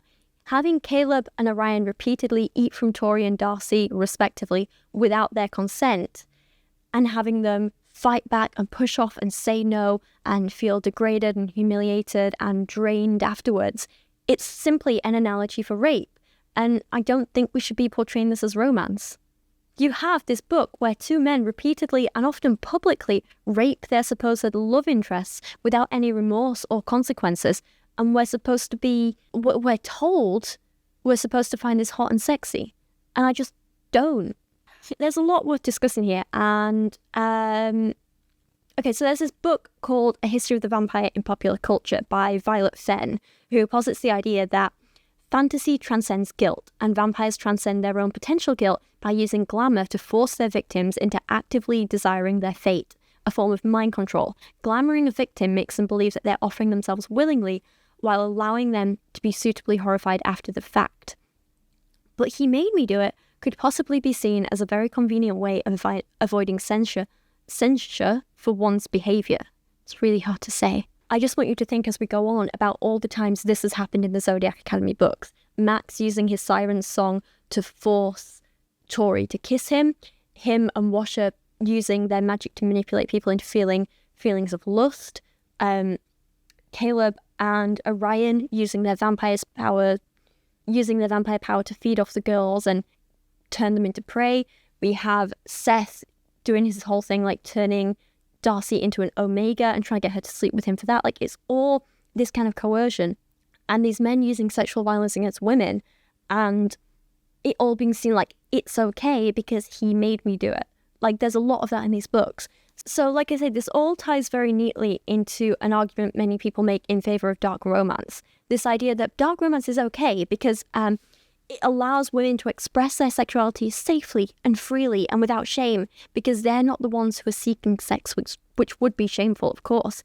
But the female characters are being forced into it by these bad guys, the vampires, the monsters, the rapists, whoever. Apparently this is a safe way to enjoy sex without the shame because, you know, the man made them do it. No, this isn't empowering. This isn't allowing women to experience sex safely. This is just leaning into and perpetuating harmful patriarchal ideologies that women who desire sex are in some way morally corrupt and should be ashamed of that. You're not safely fighting back against these ideals, you're still shamefully reinforcing and perpetuating them. This idea that sex is only okay if a man made you do it is just perpetuating that harmful purity culture narrative. You might be plastering over the effects of them to help you on an individual level for now, but the cracks are still underneath getting bigger and bigger. The overall problems are still getting worse and worse, and the idea that sex-positive women should be ashamed is still there underneath. You're still You're still shaming women for having sexual feelings. You're still reinforcing these harmful patriarchal ideas. These books do not help with that. They do not fight back. They do not empower anyone. They only cause more harm. And to compare these books to something like a real-life BDSM situation or, women who like to be submissive and things like that, that is an insult to everyone involved. Because in consensual dom-sub relationships and in consensual BDSM and everything like that, it's all about trust. It's all about communication. It's all about consent. And none of these things are present in the interactions in these books. It's not actually empowering to any of the women reading this who are consistently told they have to be submissive objects in order to receive any sexual pleasure. And it's certainly not empowering to the fictional characters who have to face humiliation and degradation if they want to even be allowed a crumb of sexual pleasure. And even then, it's only ever on the man's schedule, isn't it? Anyway, sorry, ranting there. Back to the book. Caleb is a creepy predator. But crap, Tori, you don't understand how freaking much I like playing this game with you. Ever since we got back from that party, I've hardly been able to think about anything else. The feeling of you in my arms, the taste of your blood on my lips, the rush I get when you run from me. My pulse spiked in response to his word, despite myself, as he drew a little closer. I didn't push him back. You're not even sorry, are you? I breathed. Can't be sorry for it. I've got responsibilities. To the other heirs, my family, Solaria. I have to think of what's best for them. And if you take the throne, then the nymphs might just get the leg up they need to win this war. And you have to know I can't let that happen. He hadn't released me, and I'd found I didn't really want him to. I have a bit of a weakness for bumholes, I added slowly. But I'm used to them lying about what they are. At least you own it. Well, that's all right then. Oh, well, if he slept with you and tried to kill you, but he won't apologize for it. But at least he knows what he did was bad, he just doesn't care. I guess that's all right, isn't it? I hate these books. I hate these books. I hate my life. And he's like, come to my room tonight. Curfew doesn't apply to me. And she's like, run me to class with your vampire speed and I'll think about it. So he does. She says, while he's running, I managed not to shriek like a 9-year-old on a roller coaster, but I did cling onto his blazer like my life depended on it. Can you please stop writing these supposed adults as children while putting them in sexual situations, please? It makes me so uncomfortable. So Tori goes to her fire magic class, and it's just a rehash of the scene we had in the last book. Tori complains her fireproof clothes are getting in the way of her magic. Darius tells her she should wear what she wants. And then he's like, I'll help. And he takes her hand so they can do the power sharing thing together. And then, stupidly, bearing in mind, this is the first interaction they've had since he beat her up, assaulted her multiple times, and tried to kill her, and then threw her in a pit and left her to get killed by the nymphs. This is the first time they've interacted since, and I mean, she did escape and fight the nymphs alongside him, but this is the first interaction they've actually had since then, and he says, well, Darius grunted irritably. You let me in last time, he reminded me in a low voice. Why did you trust me then and not now? Maybe because you've tried to kill her since? That puts a little dampener in the whole trust thing, just saying. Eventually, though, for some reason, she does let him in and they share power, and then Caleb gets jealous, and I bit my lip as his grip on my hands tightened and he tugged me closer again, our chests almost brushing as I looked up at him. Stop power effing her and start working on what Pyra wants, Caleb called, and I flinched, yanking my magic back again as I looked around at him and Darcy. Are you afraid I'm going to steal her attention from you, Cal? Darius asked Caleb with the hint of a smile playing around his lips. Not likely, Caleb replied dismissively, but his eyes narrowed. I'm still here, I reminded them irritably. And neither of you are interesting enough to keep my attention for long, so there's no point in you getting your panties in a twist over it. Maybe you should just get on with this class. They're all children. They are literally all children. We're now 10% of the way into this book and literally nothing has happened. The only scenes we've had are repeats of the stuff we've already seen in the other books. And I now understand how they can crank out 16 of these books in less than 3 years, because you can literally just copy and paste the scenes from before and change up a couple of words, right? There's no creativity. Darius bets Tori, who he keeps calling Roxy because that was her birth name, even though she hates it, that she can't make a motorbike out of fire, even though she literally did it with him in the last book, so he knows she can do it. And says that if she does it, then he'll take her out on his dad's motorbikes. So, unsurprisingly, she does it. Great. Again, where's the tension? Congratulations, Roxy. Looks like we've got a date on Wednesday night then. I ignored the flutter in my chest as he called it a date because it absolutely didn't take place. Maybe I've already got plans Wednesday, I said. Yeah, you do. With me. Surely I can't be the only woman in the world who hates this, right? Like, if my partner was like, on this day, you're doing this thing and you can't say no, I'd be like, get out right now. Like, every once in a while, I think it's nice to maybe, like, be surprised. Like, for our anniversary last night, our anniversary wasn't last night, but for our anniversary, last night I took Kieran out for dinner and I surprised him. We went to this really nice place. It's called Six by Nico. It's like a set menu, really lovely and a bit fancy for us. And I surprised him and I was like, are you free on this date? And he was like, yes. I was like, great. I'm booking a surprise. Keep it open. And I did, and it was wonderful. But I still asked him first. And then we're back to this dangerous narrative of, Tori says, my plans for Wednesday night had definitely not included spending more time with Darius Acrux, but if I backed out now, I'd be letting him win, and I really couldn't live with doing that. And this was a big thing that I spoke about in the last book, and I mentioned in the, essay portion at the beginning of this video, I guess you could say. This idea that, like, if you walk away from or leave or try and escape from the people who hurt you, then you're letting them win. You're being weak. You're just giving up like a silly girl. It's so dangerous. And it's obviously not true in real life, but I feel like this is something that people internalize, this idea that, like, oh, well, you can't give up. You got to keep fighting. You can't walk away. Blah, blah, blah, blah, blah. And that's something that is so dangerous for victims of abuse and potential victims of abuse to hear. I hate it. If you leave, you're not giving up, you're not weak. It takes so much strength to walk away. And that's something that we should be applauding and helping people to do and encouraging people to do, not demeaning them for it. Now it's Darcy's chapter again, and she goes for her extra tutoring with Orion, and she nearly calls him Lance. Oh my God, shucking. I corrected halfway. Where did that come from? I almost said his first name. Yep, that's generally what happens when a person tells you their first name and you repeatedly call him that. Why is it so shocking? You've had your tongue down his throat already. Now you're just saying his name. Oh. Anyway, she asks for a new tutor, which is understandable considering, he kissed her and has been repeatedly feeding off her and is an abusive piece of crap. But he won't let her because he is an abusive piece of crap and a groomer. We finally get a little bit of plot development. Well, not really. It's like a red herring. So it's not actually any real development. But he finds in this book that he thinks Tori and Darcy might be dragons, though a kind thought to be extinct. My mind whirled with that idea. Darius always looked so incredibly fierce in his order form, and he was so damn big. I couldn't imagine what it might feel like to have my body transformed like that. Would it hurt? And would I know how to use my wings and shoot fire instinctively? Interesting thought, could have been good, but I still think they're phoenixes. That's what I've been saying since book 1. Guess who's a genius? I did write in my original notes though. Thing is, I don't believe a good author would drop a reveal of something so big in such a sloppy way 10% of the way into a book. On the other hand, these two are not good authors, so anything could happen. Orion then takes her out to a field for reasons never fully explained, and he tries to get her to produce the blue fire again that she produced in the last book. And instead she's like, I'm feeling a hell of a lot of fire in my body right now, but none of it's dragon fire. Stop it. Seriously, at this point, just go take care of yourself, love. Get it out your system, find some post-orgasm clarity, and stop romanticizing this abusive groomer.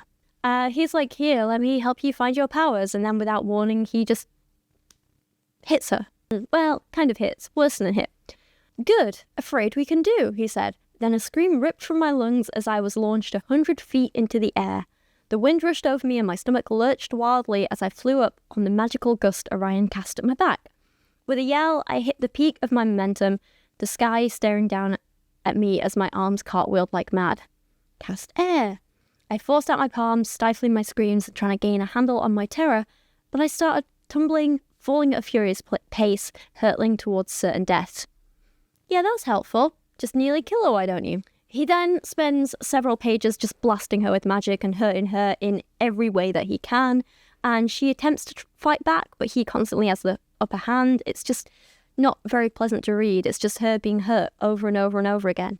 And again, this might be maybe not interesting, but it would be understandable if he was labelled as a villain and this was a horror book, or like just a villain in a fantasy book or whatever like that, and we were actually like worried about the stakes and stuff here. But Instead, it's just him hurting her over and over and over again, her trying to help herself, and just ending up feeling humiliated over and over and over again. And at the end of it, she's just like, "Ooh, I'd like to have sex now, Mr. Nearly Killed Me." It's not only harmful, it's boring. But actually, again, this highlights another issue with these books. And again, it's something that I alluded to in the beginning, right? In the first book, I was shocked when he'd just do something like hit one of the twins. But now he's choked one of them and spent several pages beating up the other with magic, and it ends when he breaks her arm, like literally breaks her arm. But it's okay because he heals it again. Yeah. And I just called it boring. It's because this level of violence and abuse has stopped being shocking. And that's what happens when you read stuff like this. And it becomes so normal. And you do internalize it all. And it does, without you realizing it, change the way you think. Men's violence towards women stops being shocking and starts being normal and expected. But it's just what happens in these books. And I guess he had a reason for it, and there's an excuse. And that's terrifying to think about, really, isn't it? The fact that we can sit here and call such disgusting acts of violence against women boring. And once this happens, this is when authors and readers start to escalate too, because now this kind of violence isn't shocking enough. And if you want to keep your readers interested, then you've got to keep escalating, don't you? You've got to keep making it worse and worse. And when does it end? Not only in fiction, but in real life situations as well. When does it end? We are normalizing this stuff in a way that is not okay. And that part I just said about how she forgives him for breaking her arm because he fixes it with magic afterwards and he had a good reason for doing it. That's literally the logic that abusers use. They abuse you, they hurt you, they break you apart, they make you doubt everything and everyone, even yourself. And then they tell you that they had a good reason for doing it. It's your fault that they did it. They make you feel like it was their only option. And then they heal you afterwards and put you back together and make you reliant on them so that even though they keep breaking you, they're the only one who puts you back together. So you need them. You keep them in your life. It's textbook abuse. And this isn't sexy or sweet or showing that he's a good guy, really. This is terrifying. I've lived through this in reality, and it is not something we should be glamorizing or romanticizing like this. Like, she is a textbook victim of abuse, right? He lurched upright and I fell into my butt, cradling my arm to my chest and hissing through my teeth. Pain sliced across the bone, and I bit into my lip to stop myself from screaming. "Here, give it to me," Orion commanded, as he knelt before me in the dirt, reaching for my wrist and gently curling his fingers around it. I winced as pain daggered down my arm, but a warmth built beneath his fingers, which sank into my skin, soothing it away. It felt like heated wax pouring all over the wound. I drew in a breath, gazing down at the green light which shone beneath his palm. The pain ebbed away, and I felt the bone resetting, shifting into place and fusing back together. "Thank you," I whispered, swiveling my wrist to test it, marvelling at the magic he possessed. "Well, it was the least I could do, seeing as I broke it," he said, sitting back on his heels. "That was sort of my fault," I teased, and he grinned, making my heart squeeze hopefully. You see what I mean? He admits it's his fault, he fixes it, never actually apologizes for it, and then lets her go on thinking that it was her fault. This is what abusers do. And then, of course, they go and get intimate, even though they know that they tell you shouldn't. He's 8 years older than her, he's her teacher, this isn't hot, this is disturbing, and he's also just messing her around, you know? "You said no physical contact," I whispered as his muscles hardened, keeping me caged beneath him. I was losing my mind. I should have tried to fight him off, but I didn't want him to go anywhere, and from the intense look he was giving me, I could tell how close he was to crossing that line again himself. "What if I'm having second thoughts?" he growled. "You're fickle," I pointed out, "and confusing." "I don't mean to be." He dipped his head so his mouth was by my ear, and goosebumps rose to meet the heat of his breath. "I can't think straight around you," he said heavily, his hand clawing into the earth beside my head. "I could have lost you in that battle, or I could have died without ever knowing how this might have played out." My throat thickened, and I almost gave in to the craving rising in me, but there was too much at stake for the sake of lust. It was stupid. He could lose his job and be power-shamed. I could lose my place at the academy. "I owe you my life," he breathed. My heart nearly detonated as he pressed his lips to my cheek. "Thank you." And she's like, "You're literally working against me, trying to kill me." And he's like, "Yeah, I am." Like he just doesn't care. My heart sank at hearing him confirm it. On top of him being my teacher, we were on opposing sides of a feud which was never going to be bridged. With a sigh, I pressed my hands to his shoulders, pushing him back. He moved as easily as if I'd shoved him, standing up and pulling me after him. Our hands parted and the wall grew thicker. Anyway, she's like, "I need a new tutor," and he agrees, so she runs away crying, And then he messages her being like, what if I don't want to stop? Well, then you should go to prison. And after all that nonsense, we're not actually any closer to finding out if the twins are these crazy dragons or if they're phoenixes like I think they are. No actual plot development happened outside of like half of a page-ish. Next up, unfortunately, Seth gets a chapter. We haven't heard from him much in this book so far. It was quite pleasant without him, actually. I liked it. Less Seth, please. So in the last book, Seth told Darcy that he'd accidentally made her part of his wolf pack, and then she watched him have an orgy with the other wolves, and he was like, you have to let me have sex with you. And then she said no, and then he tried to rape her, and then she left and gave him magical fleas, and then him and his wolves chased down Tori in the forest and peed all over her. Not even joking. And then he tried to kill both of them at the end of the book. So what's happening now? Well, he is bragging about being the highest ranking alpha in the whole school. Ew. Back to prison with you, Andrew Tate. And then he sexualizes a teacher for no reason other than to be gross. The physical enhancement teacher, Professor Prestos, strode over to me with her atlas in hand. I couldn't help but check out her tanned legs beneath her tight shorts. Her dark hair was tied in a fishtail down one side of her neck. I don't care. This is unnecessary. He then goes to get his fleas treated and also complains that he feels a need to protect Darcy since she's in his wolf pack now. And I think by protect, we all know that he means attempt to exert control over her and try and rape her again. Fun. One of the other wolves then tells him about Darcy. We love you, Alpha, but you need to get rid of her. We won't follow you again until you do. And then he gets really sad, and we apparently have to feel super duper sorry for him and totally understand when he tries to kill her again. I don't care. Get over your ego. His plot in this book is basically the wolves pull away from him and he's grumpy about it. That's it. That's all that happens with him. It's boring. He then sulks off to the little kiddies clubhouse that he shares with the other Celestial heirs, or King's Hollow, as they like to call it, and pretend they're big boys now. When he gets there, it's also clear that he has a crush on Darius, who he has been referring to as like his brother up to this point. Very weird. But a fire was burning to one side of the room, and Darius was stretched out on the sheepskin rug beside it, shirtless as he toyed with the fire in his palms. My eyes lingered on his abs for a moment, and I blinked sharply, turning away. Blah blah blah, Darius sitting upright so the firelight danced over the broad muscles of his shoulders. He looked like a demigod, his skin so inked, and I bit down on my tongue. Man, I needed to get laid. Could we please just stop sexualizing our friends and writing creepy little incest stories about people having crushes on people who are like a brother to them? It just, no, I don't like it. I do not like it.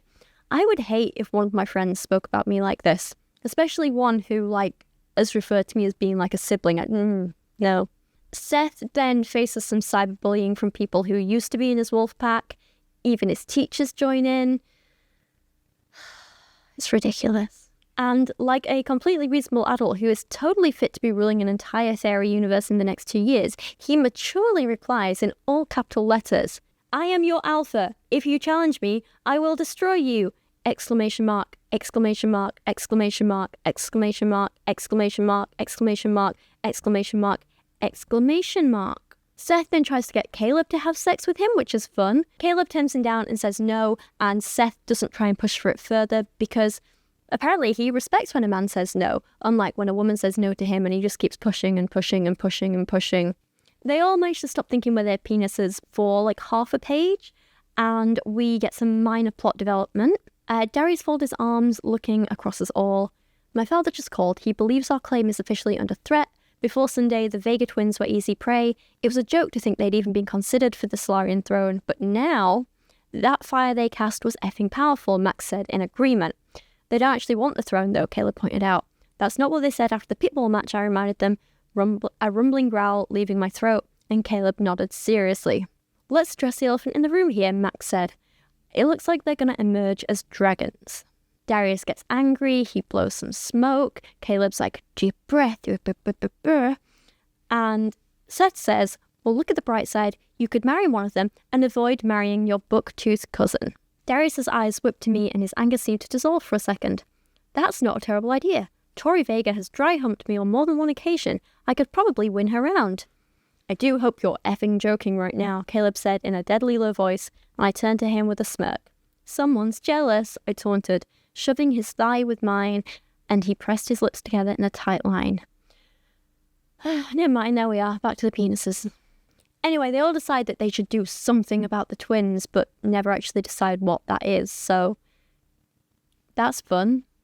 What a waste of time. We then get this line which is like an attempt at foreshadowing the end of the book, but yeah.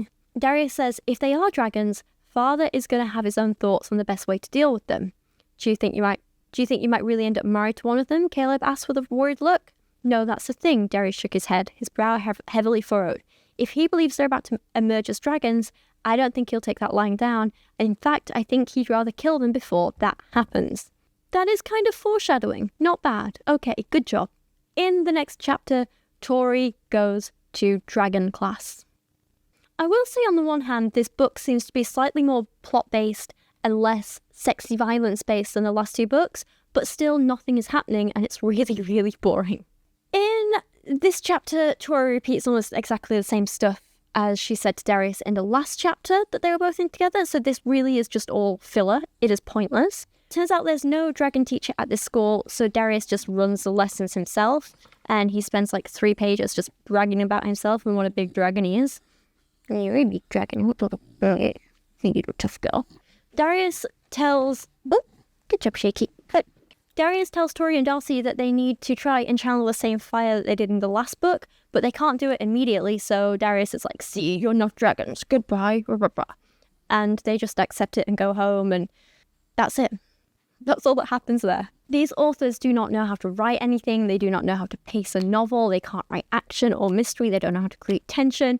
I hate these books. How are these women getting paid for this nonsense? Then, all of a sudden... Oh my god, I've got to pee, Darcy exclaimed. Okay, hang on, we can go as soon as No, like right now, I'll meet you at the orb. She turned and sprinted away from me before I could even get another word in, and I frowned after her in complete surprise. When you gotta go, right? Max called, stepping out from behind a craggy rock face and spinning an orb of water between his fingers casually. Did you do that to her? I demanded, drawing magic to my own palms as I waited to see what he was going to do. Manipulating the water in someone's body is fairly easy for someone as powerful as me, he said with a shrug. She'll feel better once she gets far enough from my influence. Like, was this really necessary? Really? They're all children. Aren't they cool? Anyway, he's like, you know my secret, grumble, grumble, grumble. Because in the last book, she found out that his mum is really his stepmom, and she secretly hates him, and that's bad apparently for reasons. So he's like, I owe you, damn it. And Tori asks him to help her get over her fear of water. So yeah, you heard that correctly. She just asked the man who stole her memories from her brain to find out about the fear of water so that he could drown her and make that fear worse to help her get over the fear. Stop it. And he's like, yeah, sure, you have air and water magic. I'll just teach you to breathe underwater. And she says, how do I know this isn't some trick? You'll have to trust me. No deal. I went to turn away from him again and he closed in on me. Fire sprang to life in my palms and I glared at him. You're so distrusting, little Vega. You should really work on that. But if you want, I'll let you take another peek into my head so you can see that I have good intentions. He offered me his hand and I frowned at him. Yes, you should be distrusting of him. Why is he shocked by this? He's tried to kill her several times. Oh. He then tries to flirt with her because of course he does, and asks if she wants to sleep with Darius, like that's any of his business. And then he teaches her how to breathe underwater, and this never comes up again for the rest of the book. He just leaves. Wow. Useful. Great. Thank you. When is something actually going to happen? In the next chapter, they're all on their way to Earth Magic class when some guy called Tyler turns up and turns into his Pegasus form and lets them ride on him to class so they don't get beaten up by some older kids. And he's like, in return, can you tell your friend Sophia that I like her? Because he's a child who doesn't know how to ask out another grown adult, apparently. They are all children. They're all children. And the thing is, Sophia was dating their friend Diego, but they don't care about this because the twins just like, ooh, he's hot. We should go tell her and she might date him. And where is the loyalty? Like, do you not value your friendship with Diego? Do you not think, like, why do you think it's okay to break up people dating? Diego deserves better. And then, out of nowhere, Seth turns up. Seth tells Darcy that she has to come meet him tonight or else. He says, I'll lose control. I'll put you in line whether you want me to or not, and it won't be in the cuddly nice way. So, threats and coercion again. Lovely. Also, I don't care. He's a pig. He says, I don't want to hurt you, but if you refuse to meet me tonight, it will only be another day or two before I lose control. His grip on my arm tightened and my breathing quickened. He's an abuser. He's just an abusive piece of crap. But he's like, I'll give you insurance. And then he sends her this email, which she doesn't look at because, why would she need relevant information, right? And then it cuts to this dinner scene where everyone encourages Sophia to go flirt with Tyler in front of Diego. He is visibly upset, obviously, and he says that he's upset, and the twins are still like, lol, you go girl, you go Sophia, you go cheat on Diego, we're cheering you on. They're terrible friends, absolutely terrible friends. Diego looked ready to skewer Tyler with his fork, but Sophia looked so happy that I couldn't feel too bad for him. You're bad people and bad friends. I hope that when we finally find out what Diego's order is, and it's not in this book, I hope that it's either like a dragon who is bigger than everyone else and tries to eat them alive, or he's just some other creature who attempts to kill them all. Or my other working theory that I have throughout the rest of this book is he's secretly a nymph and he's going to turn on everyone and murder them all. And if that's the case, then I am totally Team Diego. Darcy goes to meet Seth because she's an idiot, and on the way she gets this message from Orion, and he's like, why are you ignoring me? Boo hoo hoo. I also hope he gets eaten by a dragon. And then Orion is like, you should dye your hair blue again if you like me. And because it's the only way you can tell her apart from her twin sister, apparently. Can she just block his messages? That would be so good for these books. He also tells her that Darius told him her dark secret that Max stole from her mind. So he knows all this stuff about her without her consent. And he's like, all the men have just been sat around gossiping about these twins behind their back. And basically her dark secret was just that she slept with a guy and he broke her heart. And now she's scarred from it. Like, emotionally, for life or something. And, she didn't consent for Orion to know this. But he does. And he says, I fully intend to break that guy's legs once you give me his name, by the way. Sorry, but threats of violence aren't sexy. They're horrifying. Darcy only then, or only now, whatever. I hate these books so much. Darcy then opens the email thing that Seth sent her, and it's a video of him doing an awkward striptease to You Can Leave Your Hat On. Please. Discount Jacob Black will never be the full Monty Boys. He wishes he could be that cool. 1, 2, 3, 4. Left touch line, 3, 4. Right touch line, 3, 4. Offside trap, 1, 2, 3, 4. Now the bell, 3. Anyway, that's not the embarrassing thing, apparently. That's not the blackmail material. The video ends with him making a joke or something by holding a sign over his penis that says, I renounce my claim to the throne of Solaria. Now, I don't understand what the joke is there. I don't understand why he did it. That's never explained. I don't know. But apparently this is like blackmail material or something. I don't know. Anyway, Seth turns up as she's watching this and is like, this video will self-destruct in 4 hours.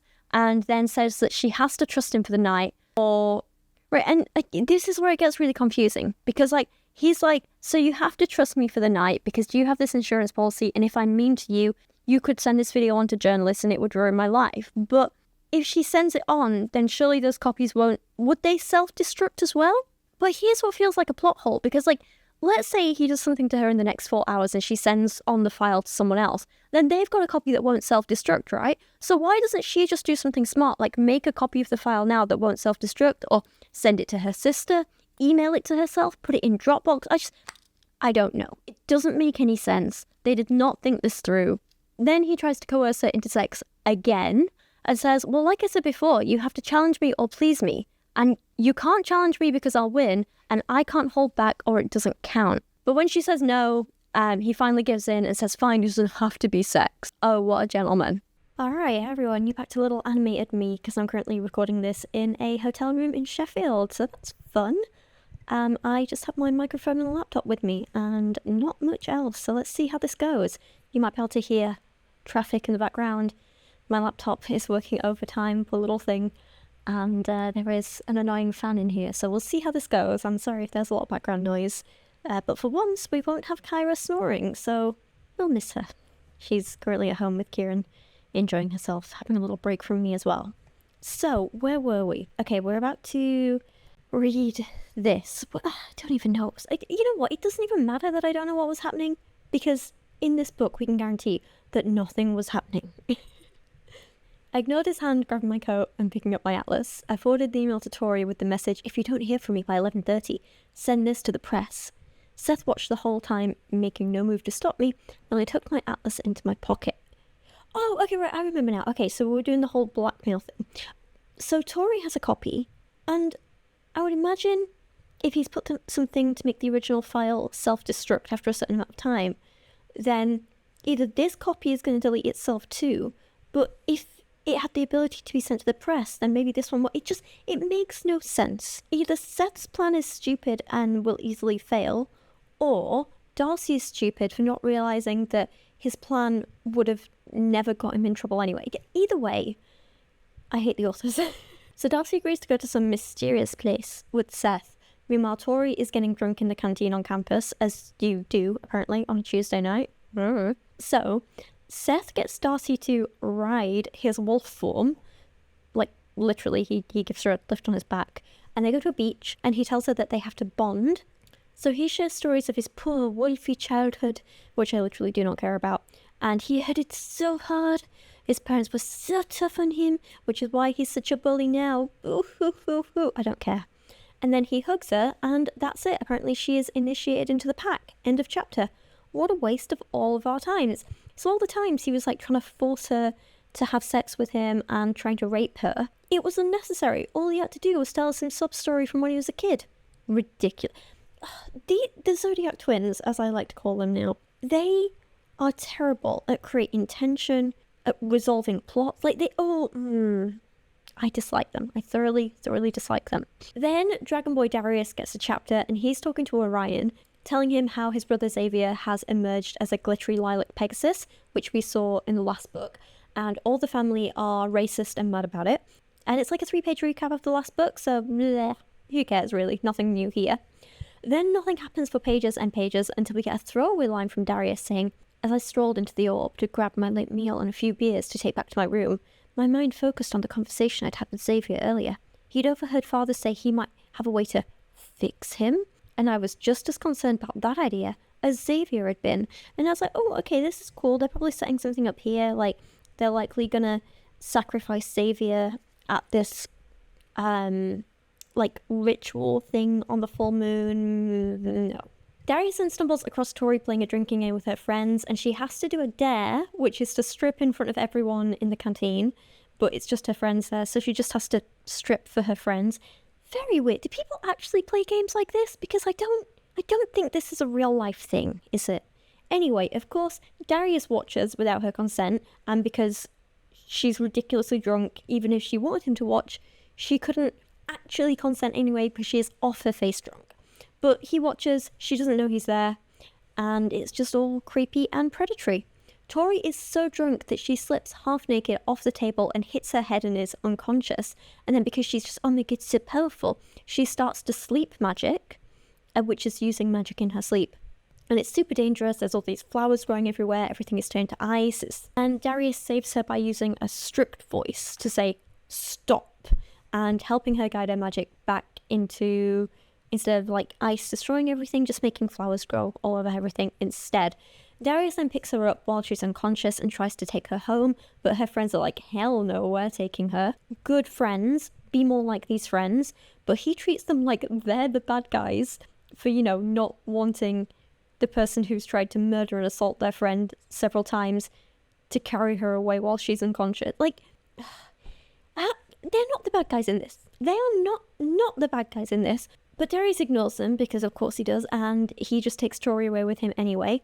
Sophia, she's a good friend, and I thought she was a lovely person in the last book, but her cheating on Diego in front of him has kind of rubbed me the wrong way, and I don't like her that much anymore.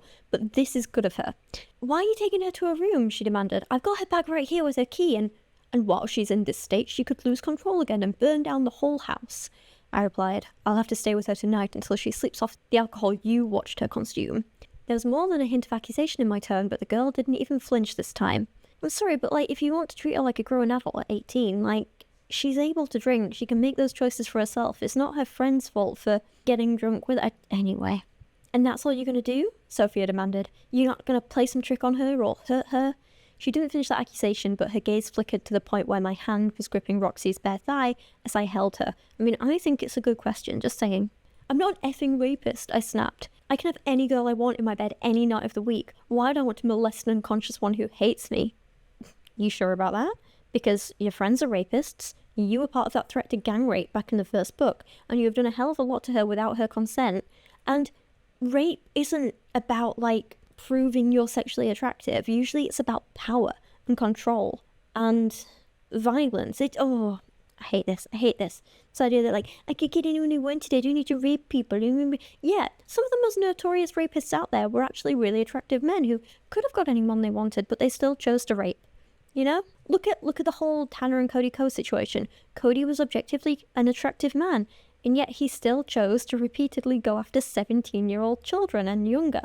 It's just, Anyway, point is, I'm not convinced by anything he says, and I wouldn't want to be trapped half naked and unconscious and drunk, locked in a room with him. No way. And I would not want any of my friends in that situation either. I would be doing exactly what Sophia's doing here. But she's scared of him, understandably, and he gets his way. And he gets her alone in his room and lets her take her clothes off in front of him. And she's only doing this because she's so drunk that she thinks that he's her sister. And meanwhile, he just stares at her and sexualizes her, and it's really, really creepy. He then gets into bed with her as she's taking more clothes off because she's drunk. And this whole scene is she shoved my hand aside and moved to straddle me in one quick movement. I was so surprised that for a moment, I couldn't even react as she yanked on my shirt and pulled it over her head. My hands found her waist, my thumbs brushing against her hip bones as she looked down at me, with her dark hair tumbling around her shoulders, and that sexy as sin underwear begging me to touch it. It's not begging. She's drunk and unable to consent. Stop it. She laughed as she waved the shirt at me triumphantly, doing a little victory dance, which meant she was grinding right against my hard-on and sending my body haywire. I can't believe I'm reading this in a hotel. I hope these doors are soundproof. Before I could say or do anything, she pulled the shirt over her head and covered herself with it. I was so much bigger than her that it fell right down to pool around her thighs, trapping my hands beneath the material where I still held her. Her gaze locked with mine, and for a moment it was like none of the crap that had passed between us had ever happened, and we were just us, alone, in my bed. Do you want to know a secret? She breathed, her voice lowering swiftly. Blah, blah, blah. She leans closer. I think, she breathed slowly, that I'm gonna puke. And then she runs out of the room and throws up. So thankfully this does not turn into a full-on rape scene, so, be grateful for small mercies. Skipping forward to Tori's chapter, and nothing much happens, except she thinks some more about the ex who left her to drown when he crashed his car into the lake, and how she still has trauma from it, which, fair. This actually got me thinking about a whole other problem with these books, though. Why aren't women ever allowed to have had a fulfilling sex life outside of the book's love interests? Tori, it's said over and over, has had a lot of sex before, but it was never very good. It never meant anything. It wasn't really fulfilling. And she had this ex, but he was so awful and he traumatized her. And sex with them wasn't anything like it is with Caleb, or it isn't anything like it is when Darius touches her. And then on the other hand, you have Darcy, who is this typical inexperienced, naive young woman who has only ever been with one guy once, and he slept with her once and broke her heart. So now she has no interest in him. So now she has no interest in men at all, until these boys awaken something in her. It's a stereotypical nightmare, it's outdated, and it's a mess. So there's actually a really great point made about this in an article on Feministing, which is titled, Sexual Assault is Manly, Glamorized Sexual Violence in Romance Fiction. And it's reviewing quite a few different books, and it says, why wasn't anyone allowed to have had good, meaningful sex in the past? Occasionally the hero might have an ex-wife with whom he slept with, but no one arouses him like the intrepid heroine. The heroine is almost never allowed to have had good sex, or any sex, before. Occasionally she might have had mundane sex, or have suffered some sexual abuse, which she's able to brush off once she's been cured by the loving power of the hero's mighty penis. But good sex? It might happen, but I've never read it. And this is exactly what I'm talking about, and it's a trope that annoys the hell out of me. And it's very, very present in these books. So for literally no reason at all, Tori decides that she needs to prank Caleb some more by playing into his whole racism thing, This is a thing that we discussed in the last video where, like, making fun of people for their racism in this way is just enabling the racism rather than calling it out, you know?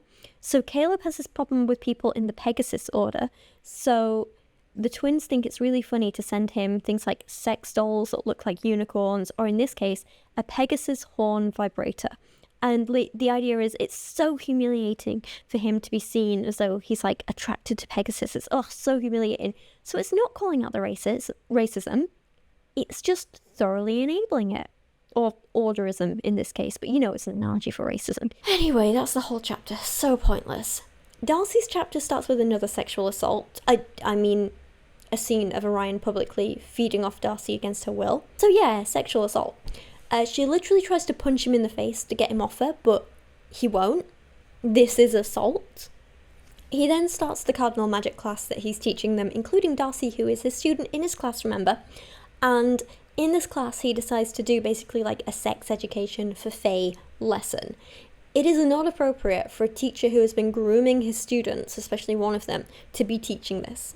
Absolutely not. He also tells them, you are all a bunch of horny teenagers, which really feeds into the infantilization of them and makes the sex scenes between him and Darcy feel even more inappropriate and gross, let's be honest.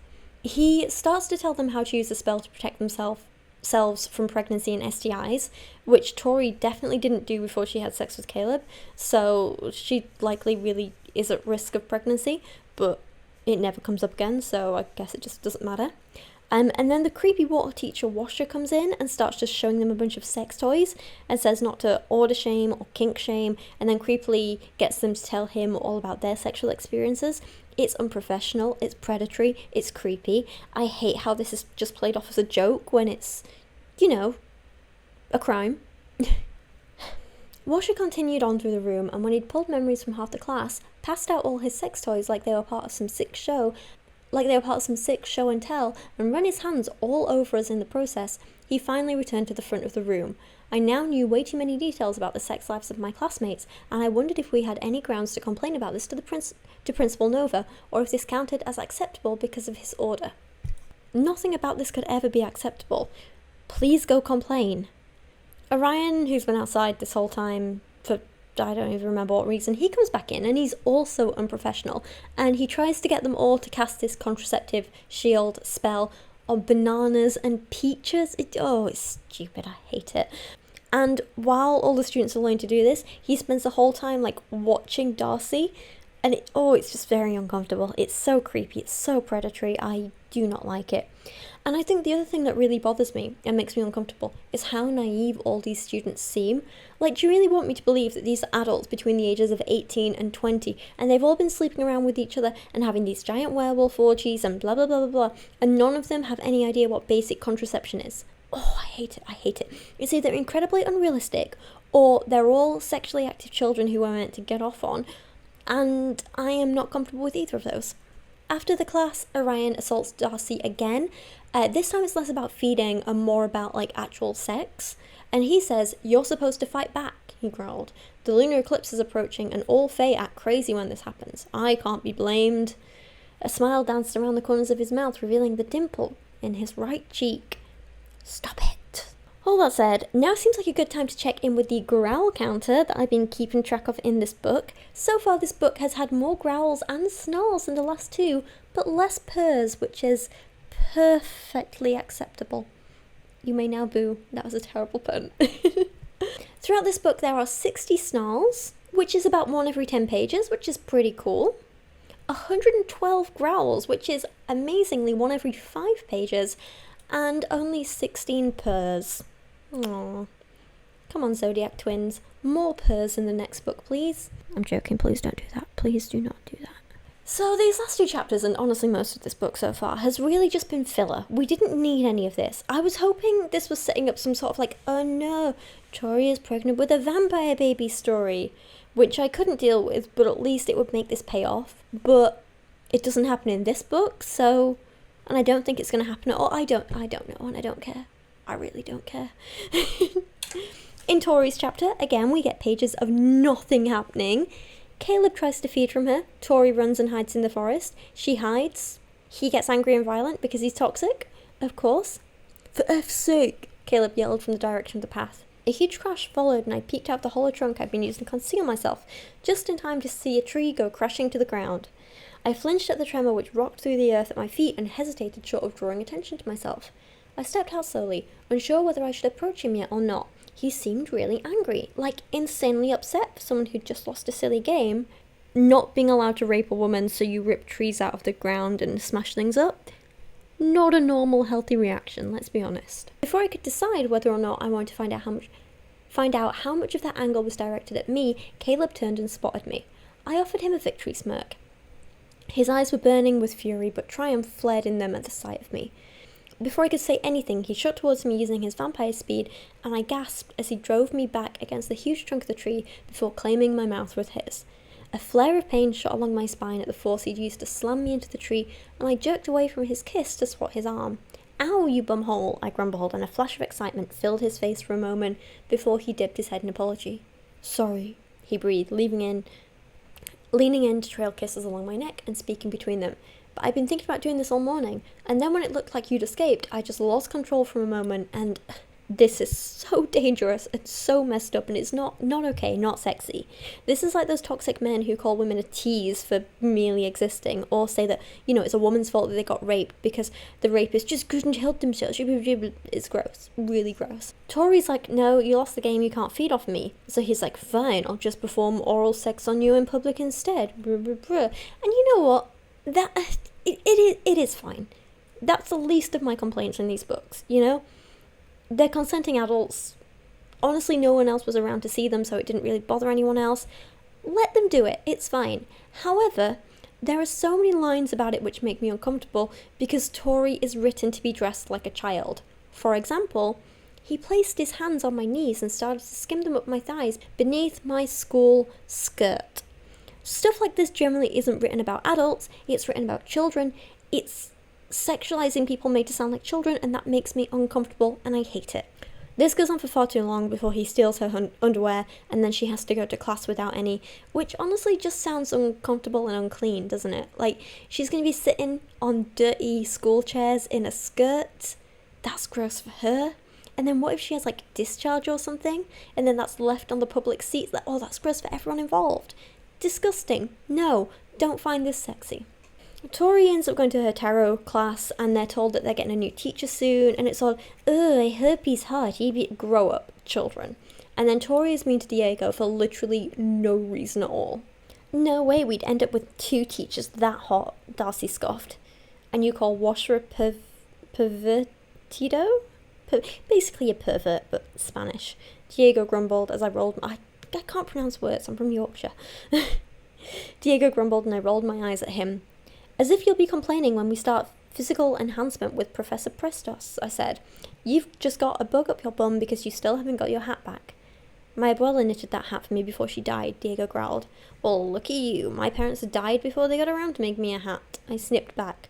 Darcy bit her lip on a smile and offered me a raised eyebrow to say I was treading the line of bitch.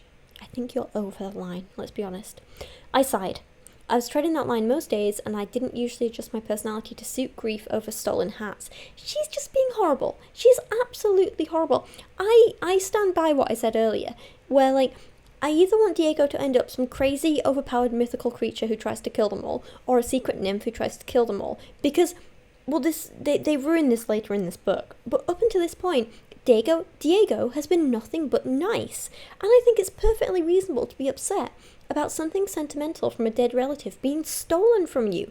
It's just, I was entirely on his side up to this point. Really, really was. I don't know why, but out of nowhere, just everyone starts bullying Diego and being nasty to him, and I don't like it. I don't agree with it. I am thoroughly Team Diego should kill everyone. Anyway, then we get our first bit of plot in the entire book. I know. How many hours into this video are we now? And they find another secret card from Professor Astrum, the dead tarot teacher, and they ask the excellent question, how did Astrum set all of this up before he died? It seemed like he was caught out when he was killed by the shadow, but every time one of these cards appears, I have to think he planned on us finding them before he was murdered. Not necessarily, Sophia piped up. Objects of special significance can stay linked to spirits after they pass. There are plenty of examples of powerful fae managing to send messages back to the living from beyond the veil. Now, as much as I think the Zodiac twins just made this up on the spot and didn't actually plan this, because they're idiots, at least this is being addressed, you know? Even if the answer is ghost messages. For God's sake, ghost messages. So, they're trying to deduce what this tarot card and message means, and they're like, what does the Empress even mean anyway? And Sophie says, she often represents the creation of life, pregnancy, romance. Well, let's hope this isn't a prediction, I said with an exaggerated shudder. The last thing I need is a little vampire baby nipping at my ankles. And I swear to God, I wrote that last bit before about the vampire baby and all that sort of thing before reading this far in the book, so I could write this series, clearly. I hope more than ever they don't go down this route, but thankfully, up to the end of book 3 at least, it doesn't come up, so I think we're okay. I kind of hate it when in books, pregnancy is almost used as like a threat or a punishment for women who actually dare to enjoy sex. Like, oh, terrible, terrible, what a crime. I also hate when pregnancy is unexpected and unplanned, and it's always treated as like, I never wanted this, I never planned for this, but it's the most wonderful thing in the world. I hate that trope, hate it so much. So the cryptic note reads, in the Palace of Souls rests a secret untold. Find the light who burned on after the fire. I feel like that should rhyme or something, but then the last line just doesn't. It's weird. Anyway, the twins once again prove they are idiots with no curiosity about anything. Well, the first half is pretty self-explanatory, Sophia said, raising an eyebrow. No, it's not, I disagreed. Well, the Palace of Souls is your family's palace, she said slowly. You know, where the Savage King and Queen lived before they were killed. I didn't know that, Darcy breathed, leaning back in her chair. We don't know much of anything about them, I added, twisting my lips. But maybe it's time we found out. Who owns the palace now? Well, Sophia looked at the two of us. I'm assuming you do. I snorted a laugh, and Darcy blew out her breath as she picked up the card. I keep forgetting we're actually princesses, she said, shaking her head. Ha ha ha ha, how cute and quirky. No, seriously, grow up. You're just halting the plot by being idiots. I don't understand how they can have their life changed, be told that, you know, they're fairy princesses, they have all these magical powers, they're going to inherit this, blah, blah, blah, and then, like, just not ask questions about it. Like, find out what the specific terms are, find out exactly what they're inheriting, find out what they need to do, maybe just, I don't know, Google your parents' names. How have they not done this? It's been months. They're actually idiots, aren't they? God's sake. Then they think about going to visit the palace, which, you know, would be fun, that would be interesting, that would be something happening, but they decide not to because, you know, we wouldn't want something interesting to actually happen in this book, would we? They say they're going to wait until after the reckoning, but at this rate, we're not going to get there until book 7, are we? In Darcy's chapter, she goes to the post room for unexplained reasons, and is joking around with Diego when Orion sees them and gets jealous of Darcy committing a terrible, terrible crime, which is having a friend. Awful, disgusting, how could she? And because he's a controlling piece of crap, he responds by using magic to throw Diego across the room. Terrible. Like, no, seriously, he's an awful, awful man and I hate him. I hope Diego kills them all. Orion is just abusing his position of power and being a jealous, creepy abuser. And also, why is he always there? It's like he's stalking her. Like, God's sake. Like a child, Orion just keeps mocking Diego for no reason at all. And then Darcy decides when he finally leaves, this is a good time for her and Diego to finally go and steal his hat back from Orion. And on the way, they recruit Geraldine, who, you may remember from the last 2 books, is like the leader of the twins' sort of fan club type thing. She seemed really nice in the first 2 books. I liked her. I had no problems with her. It was all good. But then in this book, she just turns mean for no reason. Like, she just bullies Diego for no reason. She encourages Sophia to cheat on him for no reason. She just, ruined it. She says stupid things in this section like, jam donuts, Geraldine hissed. Although I guess with hissing it's more like, jam donuts. And she also says, holy blue tits, Geraldine breathed. So I guess it's more like, holy blue tits. Yeah, that's the thing. Orion has left the hat with a note saying, Fae bleed for what they want, prove your Fae, Polaris. And Diego literally has to cut himself and bleed in order to get his hat back, which is just cruel. This isn't educational, this isn't a teaching moment, this isn't helping Diego overcome anything or be a better person. It's just cruel. That's all there is to it. It's just cruel. Darcy then dyes her hair this sparkling blue colour, and this is meant to be some big moment of Darcy, like, declaring her love for Orion or showing him that she's interested or blah, blah, blah, blah, blah. But really it's just like, because he's like, if you really love me, if you really like me, you'll dye your hair blue. And it's just another man trying to control a woman's body, isn't it? This does nothing for me. She then messages Orion, and he sends her a shirtless photo in response, and he tries to get her to send him the same, which feels like it should be a crime because she acts like a child, but she is over 18, so probably still illegal though because he's a teacher, He then tells her to delete the messages to cover his back. And small tip to anyone listening, if a person is getting you to hide your interactions with them, then they're probably not healthy or safe interactions, and you should cut them off and tell someone about it. This is just another sign of grooming, and I wish these books treated it as seriously as it is. This is not some, oh look, it's a super cute forbidden romance type thing. This is a crime. Orion sends her messages like, seeing another guy's hands on you makes me want to rip out their eyes so they never get to look at you again. And Darcy replies, that is so dark. I started laughing, knowing I probably shouldn't. Diego definitely hadn't deserved to be shoved to the floor, but I couldn't deny how good it felt knowing Orion was possessive over me like that. Get therapy, both of you. And also, I need to stop doing stupid voices. I don't know what these are, I'm sorry. I don't know about any of you guys, but if someone assaulted one of my friends, I would not be laughing about it, saying it felt good. If seeing someone that you supposedly care about get hurt makes you feel good, get some help. Also, do you remember earlier when we spoke about that annoying trope in books of how the female main character is not allowed to have had good sex or real sex with any other man but the book's main love interest? And how, if they have dared to have sex before, they're dirty, dirty sluts. Not that I'm calling people sluts, I use that ironically. But if they have done it before, then it wasn't like this. It wasn't the real thing like this is. We get that nonsense again here, because of course we do. It made me think about my first boyfriend, and how I'd been naive to believe that what we'd had been anything close to love. I was nowhere near falling in love with Orion, but I already felt 1,000 times more chemistry with him than I ever had with my ex. Orion made me want to jump in the deep end of this desire head first without question. And though I was completely terrified of that, it also made me feel incredibly alive. Shut up. She decides the smart thing to do is to sneak across campus and go surprise him. So she turns up, he invites her in, she changes her mind and wants to leave, so he traps her in his living room. How romantic. He kisses her and says, if you want me to stop, tell me to stop, he said breathlessly. And I was shocked when I read this. Shocked, I tell you. What is this? A man actually caring about consent to some extent, anyway? Madness. Oh, maybe he does have something redeemable about it. Oh, no, he doesn't. I want you to the point of pain, Blue. I wanted to shed every layer I wore and every rule that kept us apart all at once. We were breaking the rules together, tearing them to pieces with our bare hands, every touch rebellious, every kiss defiant. Ooh, yes, grooming and rape. So sexy, sexy, sexy. So rebellious. Orion then decides that now is a good time to do the whole contraceptive spell thing on Darcy. Like, he does it for her, he doesn't let her do it herself. And on the one hand, it's nice that they're using some form of contraception. That's more than we've got from any of the Tori and Caleb sex scenes. But on the other hand, he just does it without asking her. It's not like a, can I do this to you? Or would you like to do it? Or I can do it. It's a, no, he just does it. I feel like if a man cast a spell on me without my consent, even if it was supposedly for my benefit, it would feel like a massive invasion of privacy, right? It would be like him taking away my bodily autonomy. Women should be allowed to choose what birth control they personally use, you know?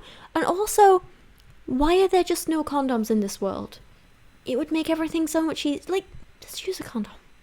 And all of this is just made worse with lines like, I realised he must have done the spell he'd been teaching us in class. Because it feels wrong and gross. It kind of feels like he used his position of power as her teacher to force her into doing something with her body just so he could have sex with her. I don't know how to put it into words, but it feels so wrong.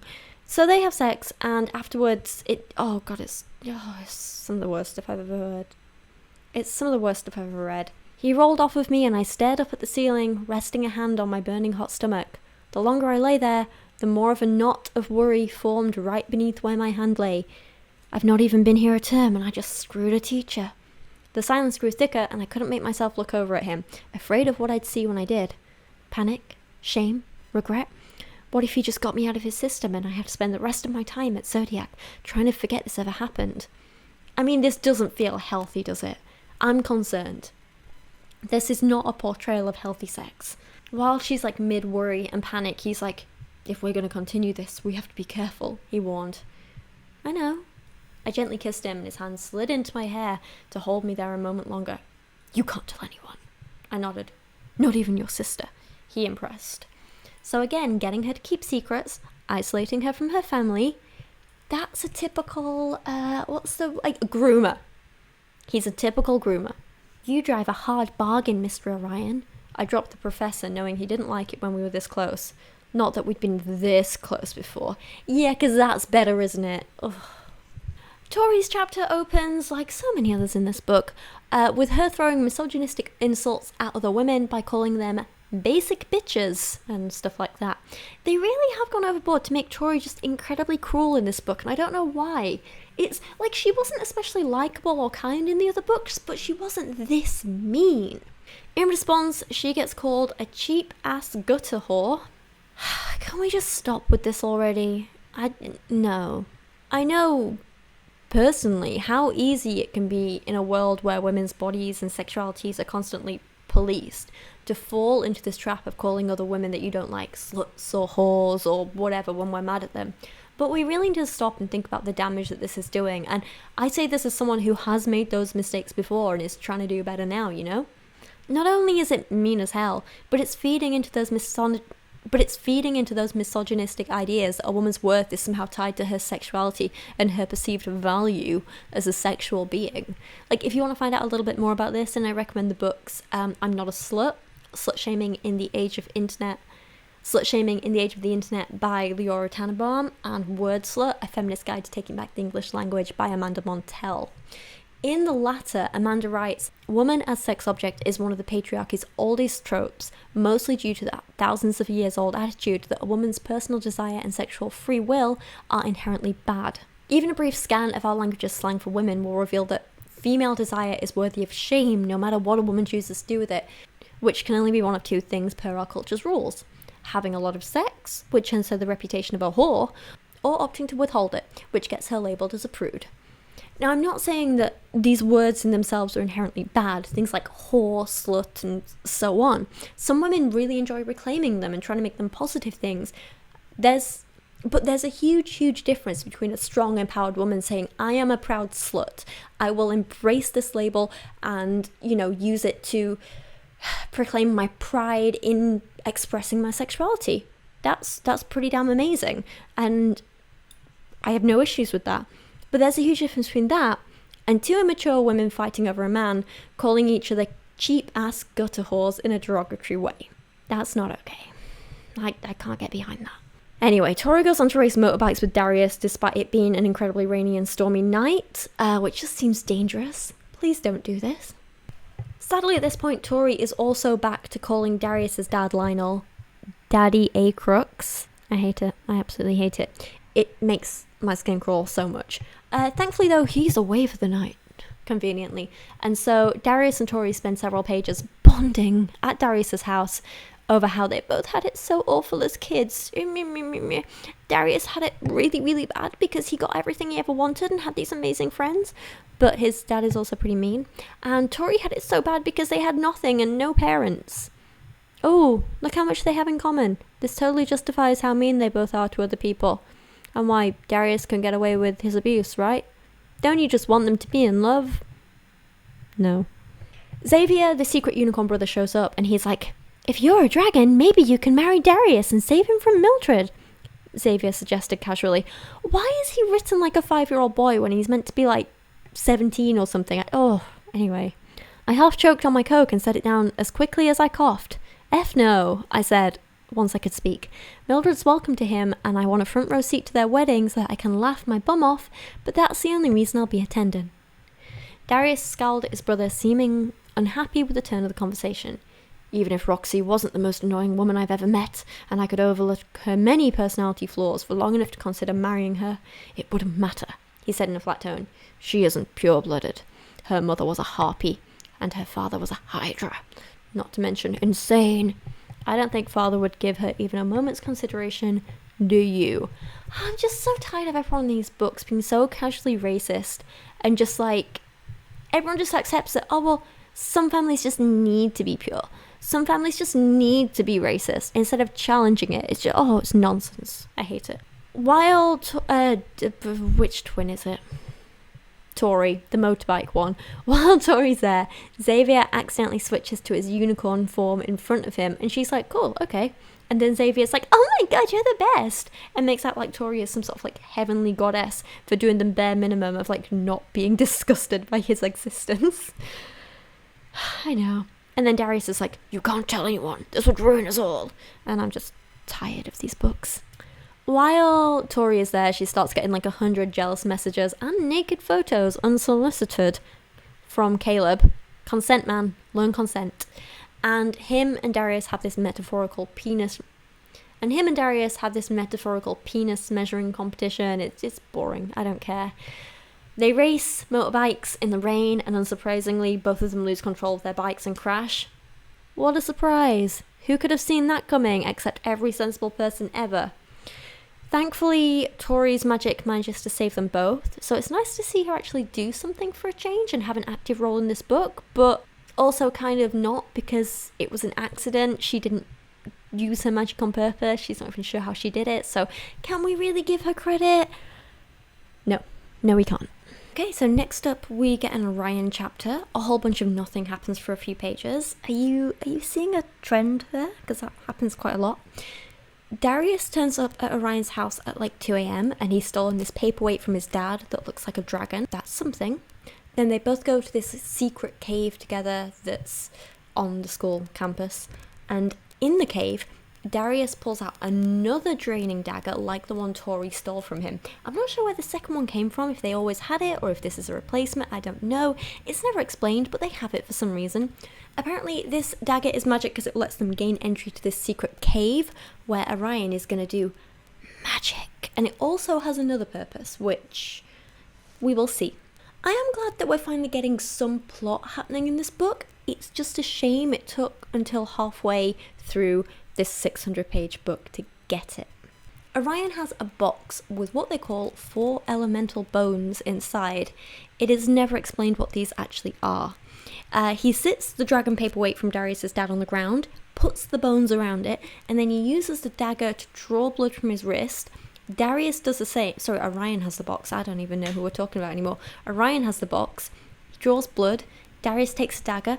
Bloods as well. Bloods everywhere. Words. God's sake. And apparently all of this nonsense is dark magic, and to them it feels like the best drug in the world. Apparently they are trying to see, and I quote, past, present, future. It was difficult to control which we'd see, but I focused on what I needed to know, desperate to hear more of his plans for the lunar eclipse. So they have this magical vision thing, and they see the Court of Solaria, the parliamentary building for the Celestial Council, yesterday. And Orion's mum, who's the one who's having an affair with Lionel, Darius's dad, she turns up to see Lionel, and her name's Stella, by the way. I've had a reading done by Madame Manita, Stella said brightly, and my ears pricked up at the name. She was the best astrologer in Solaria. It would have cost a fortune to get a reading from her. Yeah, but they're all rich, so what does that matter? The stars are firmly in our favour for the eclipse, Lion. So long as we choose well, we must pick someone who is truly pure. It seems my daughter wasn't good enough last time. For that I am so deeply ashamed. She dipped her head, and fury burned inside me with the heat of the sun. So, we already knew that they needed to sacrifice someone for some reason on the night of the lunar eclipse.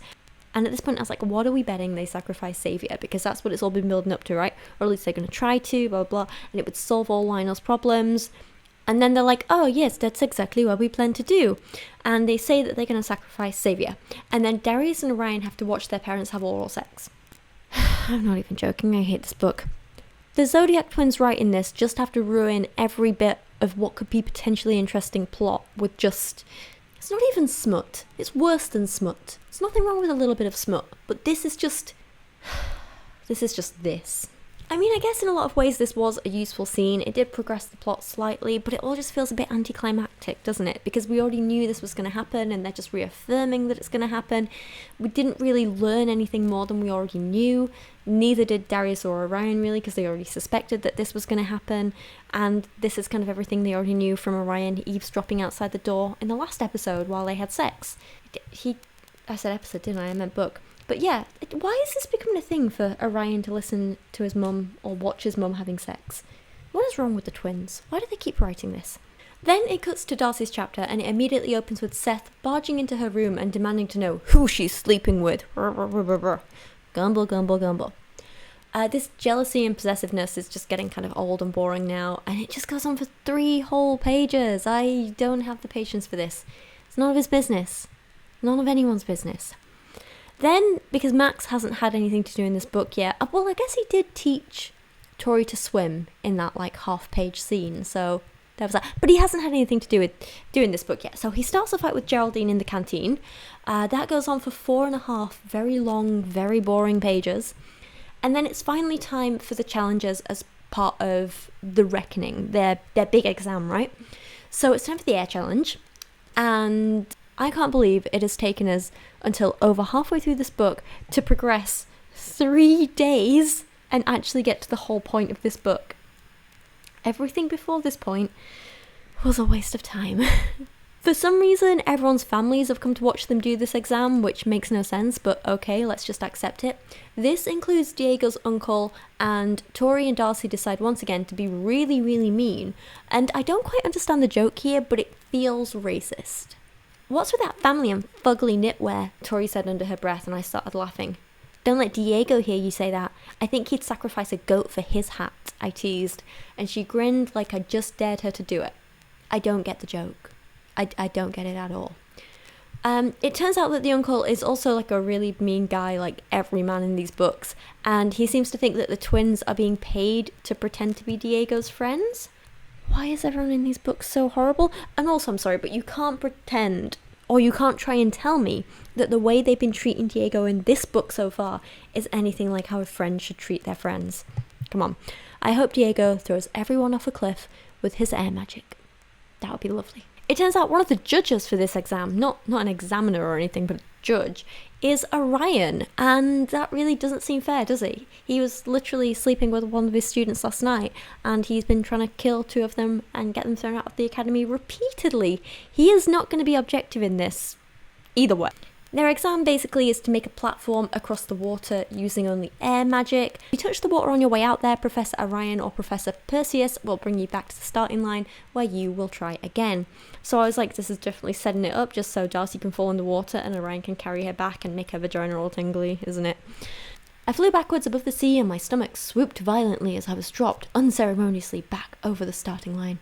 Someone's arm curled around my waist, dragging me upright, and I found myself face to chest with Orion. My heart was pressed to his bicep, and I immediately withdrew, cursing my racing heart. I gave him the hint of a smile, then turned and ran back to the starting line, just in time to see Tori being dumped into the water beside me. She came up spluttering, shaking her head violently, and a stream of curses left her lips as she blinked the salt water from her eyes. Yep, there it is, told you. I could write these books. They're so predictable. The whole exam goes by with very little drama, other than some mean girls shouting that they're losers and bad in bed from the stands, and the heirs being immature pigs and doing the same thing. But other than that, no drama. They make it to the platform. Surprisingly, they help Diego too, so that's nice for once. And then the chapter ends. That's it. One of the big, what is supposed to be kind of like one of the climactic points of this book, and it's over in a couple of pages with no drama, no stress, no difficulty. Oh, for God's sake, I hate these books. It's Tori's chapter next, and Caleb breaks into her room so he can feed from her, and he gets jealous that she spent time with Darius, and then Darius shows up and gets jealous that Caleb's in a room, and it's boring. We've seen this conversation so many times before. It doesn't need to keep happening. Please stop. Also, I don't get it, because these men are meant to be like the bestest best friends in the whole wide world. So why can't they just talk to each other about this and decide that one or both of them will just back off so this doesn't come between their friendship? I am so tired of these characters thinking only with their genitals and like putting some girl above literally a lifetime of friendship. Stop it. Eventually they both leave, and Tori finally remembers that she stole a dagger from Darius. Ah, how convenient that she remembers now. She puts it in her pocket and then nothing happens. She goes for breakfast, and to give you a slight recap here of some stuff that happened in the very first book, Darius publicly burnt Tori's clothes off almost as soon as she got to the school, and his friend Milton took photos of her naked and posted them all over the internet. This is a crime. It is degrading, it's humiliating, it's disrespectful, it's just awful. As revenge, Tori framed him for stealing stuff from Darius. Darius kicked him out of his little secondary friendship group, like not the main heirs, but the other friendship group. And now Milton is a sad boy. On entering the canteen, Tori sees Milton sat alone in his seat and says, my gut twisted uncomfortably. Milton was a bum who had taken naked pictures of me and spread them around the school, but he'd never been outwardly hostile to me aside from that. I'm sorry. Do you need anyone to be more outwardly hostile to you? Is that not enough? Oh, for God's sake. I'd known that Darius would be angry at him for stealing his treasure, and I'd wanted to throw a bit of discord and mistrust into Darius's inner circle, but I hadn't realised he'd be a total pariah. This shunning stuff was pretty twisted. Really? You think shunning someone who committed a sex crime is twisted, not the committing of sex crimes? Come on, what's wrong with you? But for some stupid reason she feels pity for him, because she's mean to the nice guys and just like, oh, boo-hoo, what a poor little sad boy to the actual criminals and rapists. Anyway, she says, I don't want his stupid throne, but he doesn't care about the truth, does he? Anyway, this isn't really about him. I was just thinking that maybe you and me could have a fresh start. You've done things to me and I've done things to you. Like putting you in this crappy position. But we could just draw a line and draw that now if you want. Start over as friends. And then she goes up to taunt Darius, and she makes it really clear that she's only being friends with Milton to annoy him, which is horrible and manipulative and childish and just mean to everyone involved. If we put aside for a second the fact that Milton is a criminal, it's just kind of cruel to him, isn't it, to use him in this way? I find it very hard to believe that the people writing this are actual adults. No. Darius tries to control and threaten Tori because that's sexy, apparently. I want you to send Milton away, he breathed, a dark warning. Meanwhile, Caleb is trying to make Tori jealous by flirting with some other woman in front of her. They all have the emotional maturity of a slug. Caleb then comes over and we get 3 pages of him being all like angy, and he calls Diego a frigid virgin for no reason other than to be cruel. Why are they all going so hard on Diego in this book? It is insane. Up to this point, I am 100% Team Diego. I want him to murder everyone and become King of Solaria with his council of murderous nymphs. I would support that. Then out of nowhere, Seth and Max try to capture the freshman. Literally, that's what they say. But instead of an actual chase, the twins just immediately managed to run away and the chapter ends. So once again, they brought in something happening and then nothing happened. Darcy's chapter. The twins have conveniently run away to the beach that is the exact same spot where the secret cave is. Ooh, I wonder what they're going to find. The cave. They're going to find the cave. And remember, for the sake of plot convenience, Tori now has the dagger with her that she hasn't picked up for weeks before now. But on the one day they happen to stumble upon the cave, she has it. Ooh. The dagger starts to conveniently guide them. Who saw that coming, eh? It's so frustrating reading these books because these parts are what we could almost call actual plot, but they're so poorly written, so poorly thought out. They just end up being frustrating more than anything. There's just no substance to any of this. And once again, the twins do absolutely nothing. Even like getting into the cave, the dagger does all the work. Tori does nothing. Here, she whispered, lifting the dagger and scoring lines across the rock that were eerily deliberate, like the knife was guiding her hand. These twins have no agency of their own. Write better. Inside the cave, they find Darius and Orion together because, again, super convenient for the plot. We're told earlier that these two only have their secret meetings, like, in the dead of night, right? But now here they are. A bright, sunny 10 a.m. because the plot calls for it. I hate this. Orion says some words which Darcy... This is so funny, actually. Orion says some words which Darcy guesses are Latin. And then, I'm not even going to try and pronounce them, but here they are. It's not Latin. It's just regular, everyday Italian. Come on. There's a difference. You can't get Latin and Italian mixed up like that. And oh, God's sake. Anyway, Google Translate tells me that it means the incredibly poetic. I ask the darkness to disturb this body from peace and put its magic in my blood. Good one.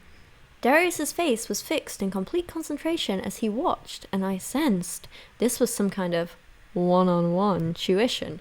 It's quite funny, when Alizé was editing my last video in this series for me, she kept messaging me and being like, are Orion and Darius sleeping together?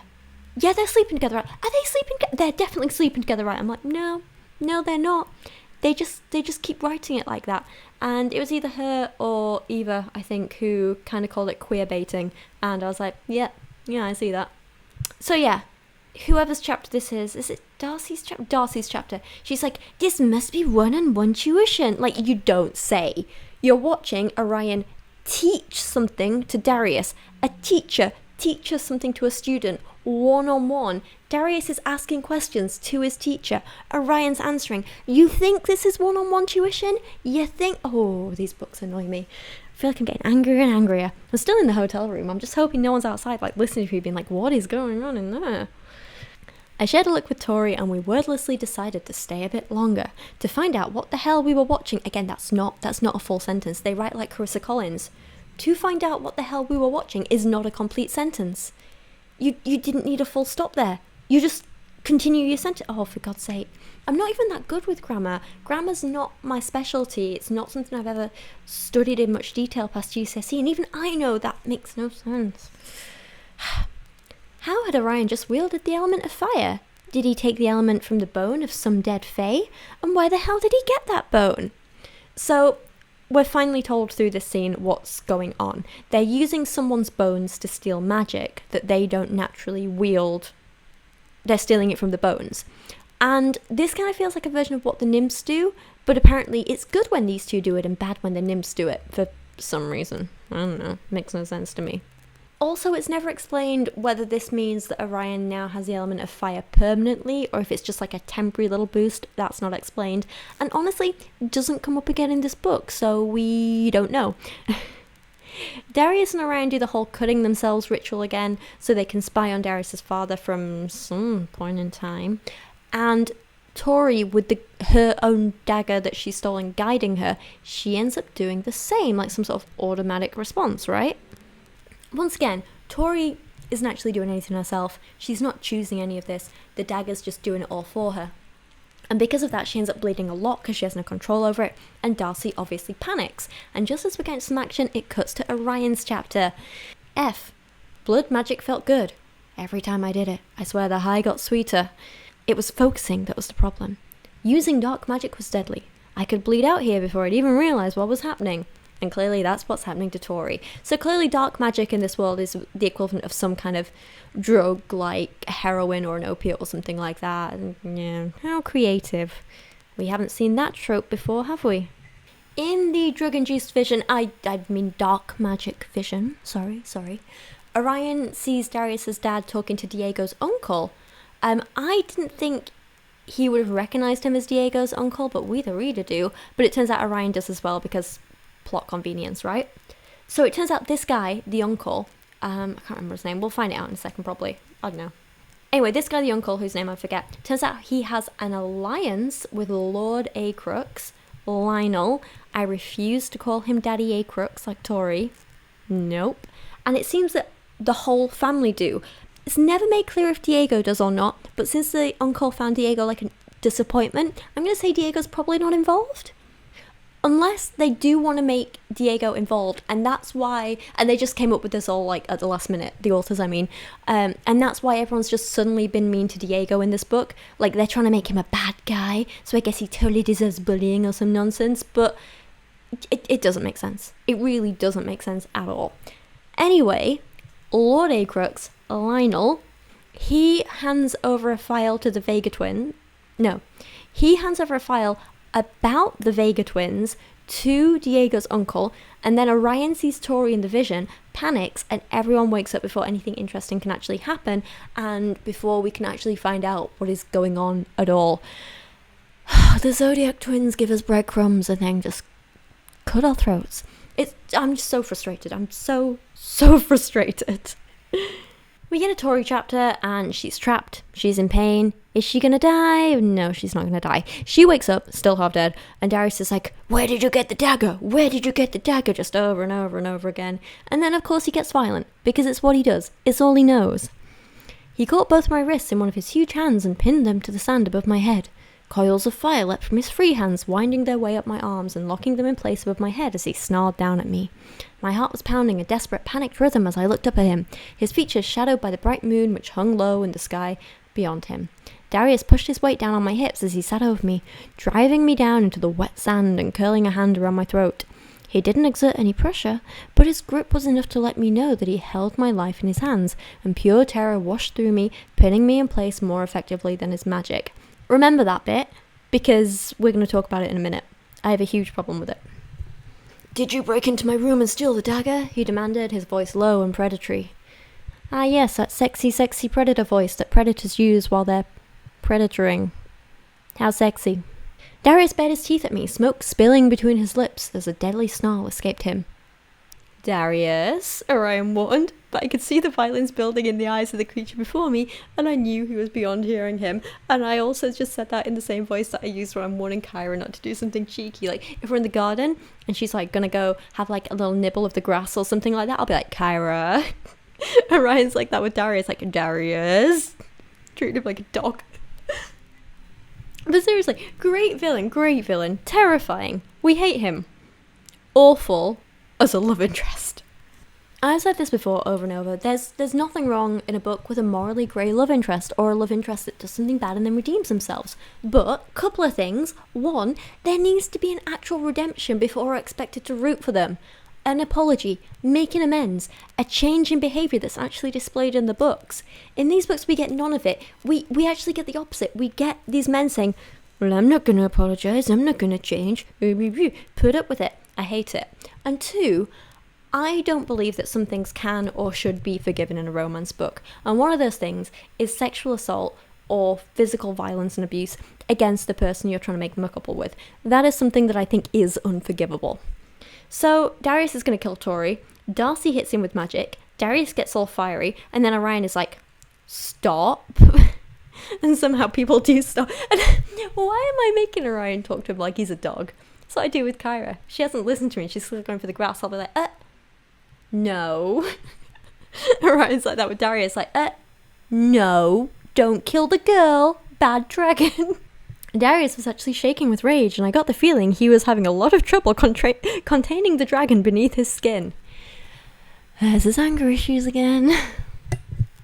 Orion says to the twins, "We'll make a deal, right? You keep quiet about us using dark magic, and you give us the dagger back, and in return, we'll keep quiet about you setting Darius's room on fire, yeah?" But this feels like the twins are getting the absolute crap end of a crap deal, right? In reality, if people know they set Darius's room on fire, nothing's going to change. It's not a big deal. It's not something they actively need to keep secret now that Darius knows. He was the one they were worried about finding out. No one else is going to care. The people who hated the twins before are still going to hate them now. The people who were their friends before are still going to be friends with them now. In fact, half of them probably already know.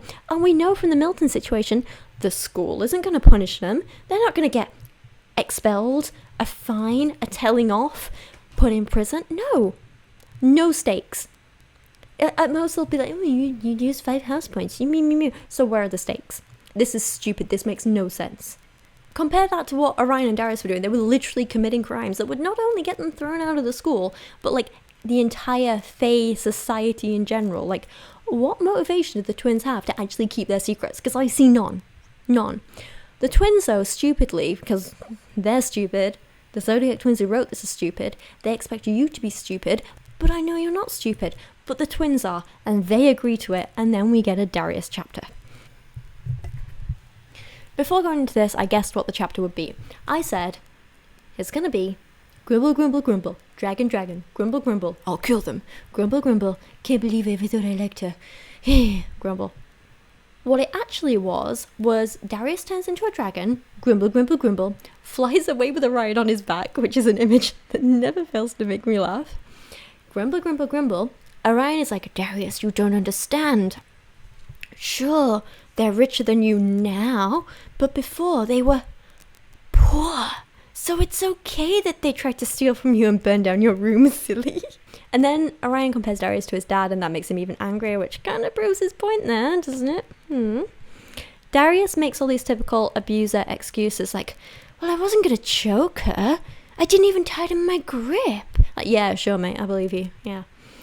And Orion's like, you just wanted her to think that you might? Sound familiar?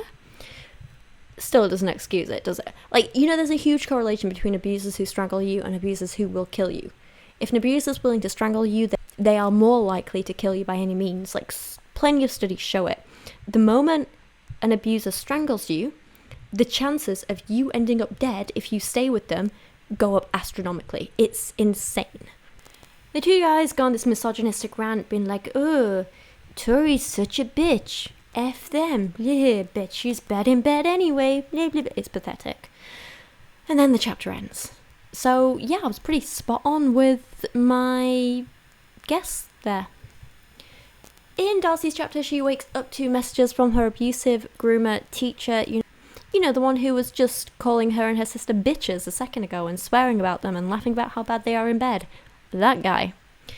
She is obviously mad at him. I mean, he didn't stop his friend from trying to kill her sister, so yeah, I'd be kind of angry about that too. He can't understand why she's mad at him though for some reason, because he's an idiot. Literally, like, a page has passed between these things and he doesn't know. Oh, for God's sake. Darcy tries to go to class, but is accosted by Seth, who grabs her around the waist without her consent, again. And then Orion appears out of nowhere and attacks Seth for daring to touch her. Like, why are all these grown men treating an adult woman like she's this little toy that they're fighting over? Like, let her decide for herself. Come on, I hate this. Orion then grabs Darcy without her consent. I feel like I shouldn't need to say that at this point. Any action in this book is without the women's consent. It just is. And he drags her away from everyone, like he always does. I tried to duck past him, but he caught my arm. The students around us are scattered, and I gazed up at him, venom pouring from my eyes. Let me go, I said icily. Make me, he spat, dragging me along the path at a ferocious speed. I knew he would just toss me over his shoulder and carry me there if I made any further protest, and I wasn't going to deal with the humiliation of that. He marched me up to Jupiter Hall like I was a prisoner of war about to be thrown into a firing line. My heart ricocheted off the walls of my chest as we arrived at his office, and he unlocked the door, pushing me inside. And when she tries to tell him why she's angry with him, he pulls the "I'm your teacher" card. He says, "I have every right," he snarled, stalking closer and sending a shiver rolling down my spine. "I'm your teacher." And this is why, even though, yeah, she's technically an adult, this is why, with this power imbalance here, this is why what he's doing is grooming, and this kind of relationship between them is inherently harmful. She then calls him an alcoholic, and they kiss, and I quote, "a sloppy, desperate kiss." Please stop. He bites her and tells her that she'll get over it. How anyone can read these scenes and root for them romantically, or even just find them sexy, is just beyond me. Like, you'll get over it. He brushed his thumb across my neck to heal the bite mark, and I glowered at him. That's all you have to say? I'll get over it? I hissed. Well, yeah. He shrugged, seeming kind of out of his depth for a second. But then he's like, wait, don't go. I need you to do something for me. And I hate this man. I hate him. He then asks her to go spy on Diego because he heard at a party that Lionel is planning something at the lunar eclipse, but he refuses to tell her any more. She obviously didn't see what was happening in that vision. Tori did. Apparently Tori hasn't told her. Makes no sense. Or maybe she does later. It's never really clear. Darcy leaves Orion's office and is immediately hassled by Seth again, who is also having his alpha status challenged by the other wolves. Can these grown men just not leave these twins alone for like a page? It's like they have nothing better to do with their lives than just follow them around and bother them. Tori gets a chapter next. She's running. Darius just shows up out of nowhere, and he decides to just stop her by literally just standing in her path, so she just runs into him. Then he shoves her over because he's an overgrown child, and she describes him as a cruel, hard shell who stood over me, only looking to cause me pain. This is what people say is sexy. It makes no sense. Caleb arrives as Tori is literally laying in the ground, and Darius says, "She was just getting used to the feeling of being where she belongs, beneath our feet." It's so immature. Caleb says the only thing that I've ever agreed with him on, and says that Darius is being weak for pushing a girl in the mud, which is true. All abusers are always the weakest, most insecure little kids. Horrible. When Seth and Max show up out of nowhere, Darius makes this big deal of calling Tori Caleb's little whore, and I am so tired of all these misogynistic insults now, just can we not? Tori walks away and goes to her water power exam trial thing with Darcy. They have to get these keys out of different types of water, and I was like, oh, this could be interesting. It's not. There's no drama, no tension, nothing interesting. It is just an entire waste of a chapter. You would think with things like this that they would have like, oh, you know, they had to learn this power this way, and now we see it being used here in this exam, and they're proving that. No, none of that. Literally none of that. Okay, I'm going to have to be a little bit quieter now because it is quite late at night, but also my laptop is working so hard, poor little baby, you can probably hear the fans. Anyway, nothing happens for pages and pages and pages, and then Tori sneaks out and goes and spies on Caleb through his window for whatever reason, and because I guess that's not creepy, right? And then she sneaks into his room, has sex with him. He's awake for that, don't worry, it's not a rape this time. And that's an entire waste of a chapter, just like nothing happens. Darius gets a chapter next, and it's just him angrily ranting to himself in the like little clubhouse that all the boys have. He's just going on about Tori for like 3 pages, and then he messages the other heirs to go and meet him, and Caleb is the only one who doesn't reply because he's obviously with Tori, and Darius knows he's with Tori because he's a little stalker boy, so he gets really angry and starts threatening Caleb like the mature adult he is, of course. I ground my teeth, smoke pouring between them. I could fly to Terror House and dig him out of it if I had to. I'd carry him here in my claws and remind him that I was king of every beast in the land. Nobody effing ignored me when I called. I almost smashed the effing atlas. A roar ripped from my throat, and I launched the copper coffee pot across the room with enough force to lodge it into the wooden wall. I slammed my fist into the atlas so hard that the workshop beneath it cracked right down the middle. Bits of broken glass embedded themselves in my fist, and blood spurted out of my hand. I actually welcomed the pain. I needed it. I needed something other than rage.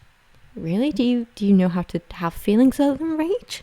I glanced down at it and noticed a jagged piece of glass lodged into my wrist. It must have hit a vein because blood was peeing out of it like a waterfall. Go to therapy, please. This is not someone you want ruling over your entire kingdom, is it? Let's be honest. After far too long, Caleb finally shows up, and Darius reveals that the night before he'd stolen Tori's iPad and forwarded all of her emails to him. A massive invasion of privacy, right? Obviously, during this, he realised that her and Darcy were the ones who bought all the stuff to get revenge on them, like the Pegasus sex doll that they snuck into Caleb's room in the last book. Actually, that's it. That's about it. I don't understand how he then makes the connection with everything else. There's nothing in those emails that ties them to like Seth's fleas or wiping Griffin feces on Max's uniforms, but for some reason they're like, oh, it must have been them, it must have. It's a ridiculous jump for the sake of making the boys angry so they're more abusive, that's all. Darius then tells everyone that Tori's the one who set fire to his room, and Seth is like, why isn't she dead yet? Like, those are things worthy of being murdered. Ridiculous. I mean, the fire is pretty bad, but also when you consider he tried to kill her, I'm kind of okay with it, you know? But the rest of it is just like stupid pranks, you know? Not at all on par with the stuff that these guys have done, which is like public humiliation, stripping them of their clothes in public, posting naked images of them online, attempted gang rape, sexual assault, physical assault, peeing on them, verbal assault, manipulation, coercion into sexual activity via magic, which is basically rape, and multiple accounts of attempted murder. And if we're counting the feeding as rape. I don't think giving a guy fleas when you knew he could just go and get like a flea dip done, I don't think that's on the same level, you know? Anyway, the guys are like, I think we let the Vegas try and get through the reckoning. If they don't, problem solved. They're gone anyway. But if they do, we make sure they wish they never had. Seth's eyes glimmered with darkness as he took that in, and he stopped straining against my hold on him. We'll take them down, he breathed, his ache for vengeance dancing on the air between us. Oh, we'll do more than that, I assured him. The Vegas won't know what hit them. I'm dying for a little revenge at least. Max craned his neck. We're owed some payback. Hell week. Caleb spoke for the first time in a while, his eyes a cold abyss. We can terrorize them under the guise of Hell Week for now. Then if they make it through the reckoning, we'll go after them for real. A dark smile pulled at my lips and I looked around at my brothers. We'd let the Vega twins think they had one upon us for now, because by the time we came for them, they wouldn't even know what had hit them. Wow, so mature. I can't wait for this back and forth to continue for 6.5 more books. It's just riveting and not at all repetitive and dull. Next up, Darcy's chapter, and she says, I've come to feel sorry for Seth in the past few days. And Tori was drawn to Caleb whether she liked to admit it or not. Maybe Darius too. And as much as I wanted to despise them to my core, the heirs weren't just black and white. But I couldn't imagine a time when we could ever make amends. They'd wronged us too deeply, left wounds which we were still struggling to heal. But every day felt like I was rising from that pain, growing beyond it into something powerful, something strong enough to face them. Gonna be honest, I think attempted rape and murder is a pretty black and white issue, actually, just saying. In the night, they're woken up by the heirs creating a thunderstorm in their bedrooms and forcing them outside because Hell Week or something. Look, I'll skip all the boring stuff for you, okay? It's 9 pages of them being chased, tormented, hurt, chased again, and abused by the heirs. That's it. I mean, when I say hurt, it's more like attempted murder by dragonfire and prolonged torture, but you get the idea, you know? I won't go over it all again because what's the point? We've read it all before. It's all the same. It's pointless. It's horrible. It's just the Zodiac twins getting off on women being hurt. It's horrible. In amongst these attempts to physically torture them and then humiliate them and then torture them again, there are some little gems like, you can go back to bed, little Vegas. You just have to beg, Max said with a sneer. I want you on your knees telling us how we're all your kings and how you're so sorry for ever showing your faces in Solaria. And once we're satisfied, you can go. And then 5 different versions of that. It just keeps going and going. It's, this would be fine in a horror book, but not when you want us to view these men as romantic leads, because none of this is romantic. The twins manage to use their magic to free themselves, and then it's time for their fire trial the next day. So again, just like no stakes. They just want to put a humiliation scene in there. That's all it is. This trial again goes really easily with no drama. Well, Darcy does nearly fall in the fire at one point, but it's obvious she's not going to die, so it's kind of like, okay. But actually there is one interesting thing here, which is quite interesting. Words are hard. It's important for plot development, so this one actually has a point, right? So they have to walk over this fire pit, and Darcy knows, the blazing heat around me did nothing but fill me with energy and a tingling sensation in my shoulder blades that made me wonder if my order form was simmering under my skin, drawn to the inferno. Maybe I really am a dragon. No, but I've been telling you, you're clearly a phoenix. Plus, I can say that not just because, like, you know, as a reader, this is what I've been thinking. But, of course, you're not a dragon. You know that dragons get their power from gold. Fire isn't gold. Fire is fire. What would get their power from fire? A phoenix. I've been saying it for the last 3 videos, and if I'm wrong...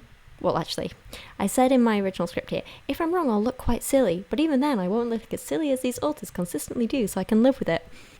I don't look silly, just saying. Another moment.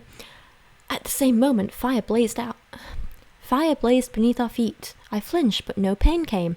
The flames singed the bottoms of my leggings, but I was somehow completely fine. I looked up in confusion, finding Tori glancing back at me with the exact same expression on her face. Muttering broke out amongst the crowds, and I felt the judge's eyes on us like a row of hawks. Seriously, they're obviously phoenixes. They're also, like, I want to say, like, immune to fire, like they can't get burnt. Impervious to fire, that's the word. How did they not realise this before? They've, like, in the first book, Tori was literally burnt by Darius. She had all of her clothes burnt off. Surely she realised then. Surely they've been at the time. I don't know why this is only just coming up. Anyway, they realise they're impervious to fire, and this makes Darius scared of them. End of the fire trial. That night, when... Whose chapter is this? Darcy. Okay. When Darcy gets back to her room, Seth is there waiting to threaten her, because of course he is. He sat up, his eyes frighteningly dark as he rose to his feet. What was with him today? My blood chilled as he stalked towards me, and I almost backed up into the corridor to escape. But this was my room, and he was the one trespassing. Fire doesn't burn you, he stated, cocking his head with a wolfish look that said he was on the hunt for his next kill. But I bet vines can choke you and air can suffocate you. He toyed with both elements, one in each hand. Look, these stories are getting old now. We've seen them over and over again. When is some actual plot going to happen? We're 3/4 of the way into this book and it's just a whole bunch of nothing. It's just like, they go here, they meet this man. They go here, they meet this man. They go here, they meet this man. They go here, they meet this man. Oh, look, a nugget of plot. They go here, they meet this man. They go here, they meet this man. It's how much more of this are we supposed to take? Darcy realises that Seth has found the stone thingy in her room that she used to give him fleas, so she knows that he knows it was her, so she gets why he's threatening her and stuff. Next, Max gets a chapter. Why? Let's be honest, he's done nothing so far in this book, but interestingly, this is kind of something interesting. And we always get things happening when the twins aren't in the book, so maybe we just need less of the twins. Have we thought of that before? So, plot, finally. Max gets a call from his dad who says, I don't have time for pleasantries, Max. The FIB have just apprehended a nymph. A live nymph! Crap, I breathed, falling silent in the middle of the corridor as I gave him my full attention. I waved a hand quickly, forming a silencing bubble against any nosy effers who might be lurking nearby before I went on. Are they interrogating it? That's why I'm calling you, he said briskly. They're bringing it into the court of Solaria now so that we can perform the interrogation ourselves. We've never had an opportunity like this before, and the other councillors agreed that we should handle the situation personally. Is it safe? I asked, unable to halt the creeping fear which slid through me at the idea of my dad getting close to one of those things. There's a good reason why they were never apprehended. A nymph's rattle could disable even the strongest fae if they were close enough, and one wrong move could lead to them getting their probes straight into your heart. It wasn't worth the risk. That's the genius part of it, Dad said, barking a laugh as his excitement bled through the phone. He was just as powerful as me, and even the tone of his voice could transfer emotions when he was hyped up. Agent Skye came up with the idea to cut its fingers off before healing the stumps. No probes! It's completely disarmed and primed for a safe interrogation. And then the dad says, they'll be transferring the captive here within the hour, and I convinced the other councillors that it would be educational for you and the other heirs to observe the interrogation. So gather the other boys and get them here as quick as you can. I take it Darius has Stardust to hand? I mean, I don't like torture under the guise of interrogation. Oh god, if you guys have read John Ronson's The Men Who Stare at Goats, horrible stuff in there. Kind of makes me wary of anyone who interrogates anyone, if I'm being honest. But what was I saying with this? Yeah, I don't like that, but I am happy that something is finally happening, that we're finally getting some plot. This is good stuff. So the rest of the heirs come over, Orion comes too for whatever reason, and then we get this terrifying conversation. So Caleb says, I don't think I can keep seeing Tori.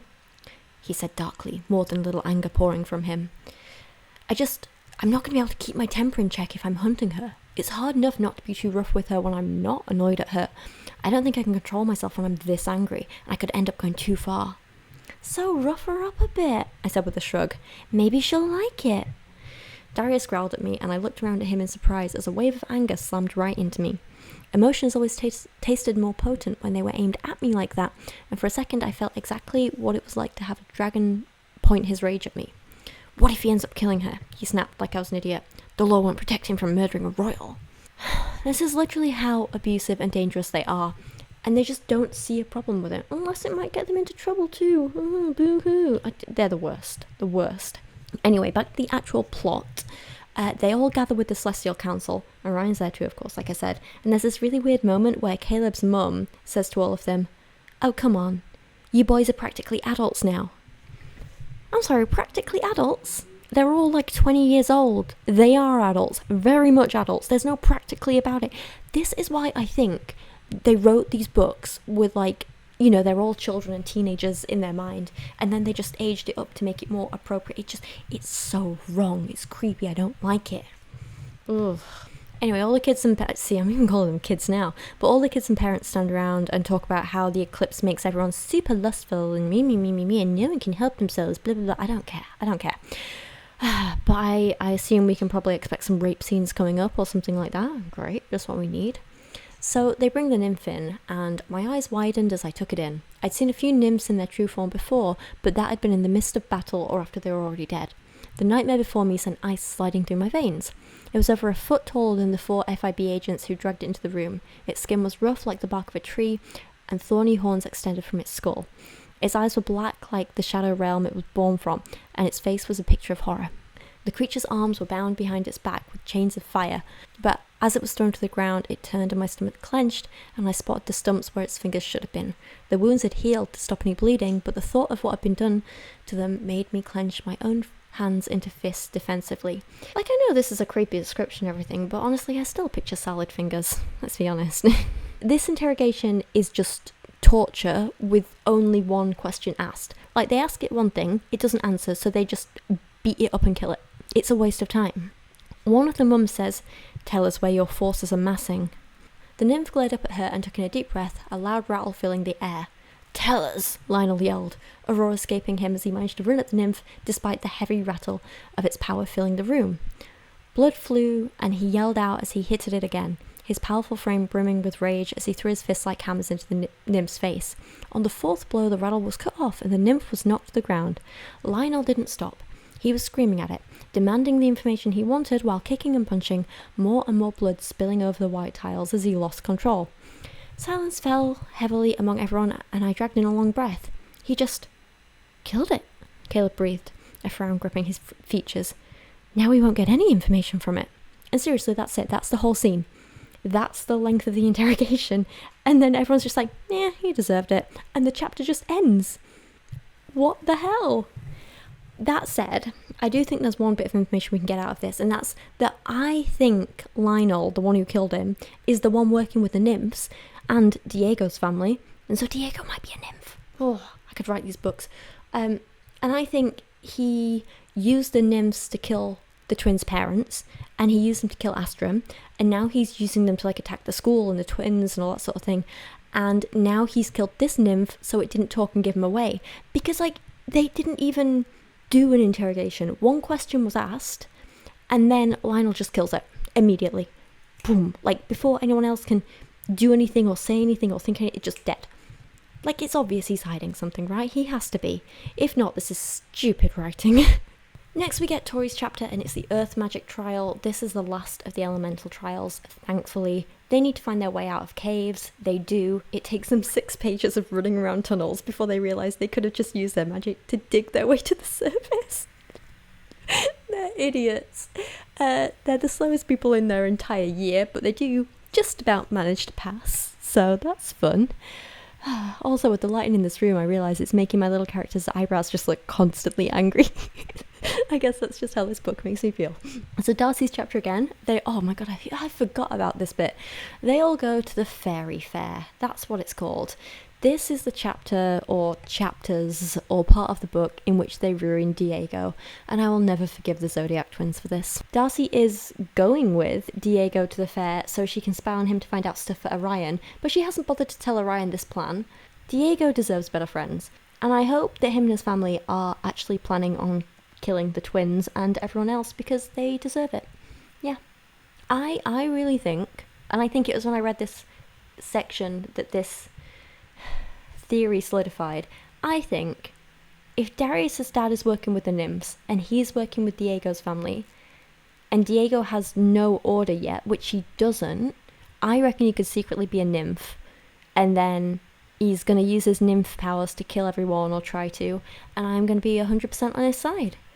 I don't know if it's possible for nymphs to hide themselves as human-looking things, but, you know, the Zodiac twins pull everything out of their bums, so they can pull this out. For me, please, do it for me. Tori is going to the fair with Caleb for God knows what reason. Darcy at this point thinks that Diego has a crush on her because, I mean, every other man in the universe does, so why not Diego too?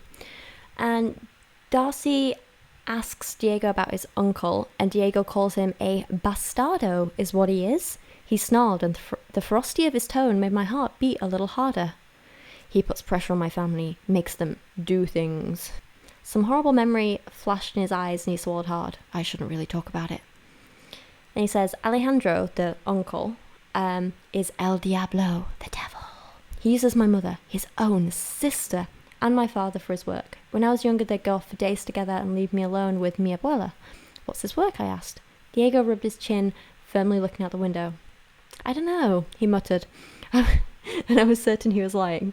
The setting of his jaw and this conversation was done, and I hoped I'd be able to bring it up again. The Zodiac twins always do this. Like, just as we're getting somewhere interesting with the plot, they stop talking about it and move on to some useless, boring stuff. In this case, it's about how Washer, the creepy water teacher, is sleeping with the head teacher. No one cares. No one cares.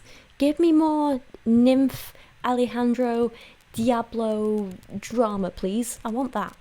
So they head to the fair, they have a fun time, they eat some food, drink some drinks, play some games, and then Orion comes over and forces a penis measuring contest between him and Diego, because Diego's playing the shooting game, and Darcy's like, ooh, I want this stuffed unicorn toy, and Diego's like, I'll win it for you, and then Orion's like, move over, and he comes in and he plays the game perfectly, and he wins the toy that Darcy wanted, and gives it to Francesca, the FIB Cyclops woman, who's his date for the night. It's so petty and pathetic. Ugh, I hate it. Darcy says my heart crushed to dust as he slung his arm over her shoulders and walked away, the two of them looking like some movie star couple as they headed towards the drink stand. I don't care.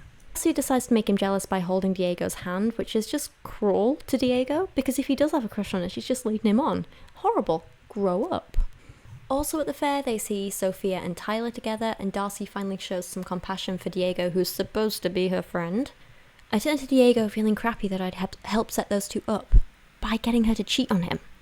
Especially now I was getting a taste of my own medicine. His eyes were dark, but his response was curling an arm around my waist and drawing me closer, and I let him.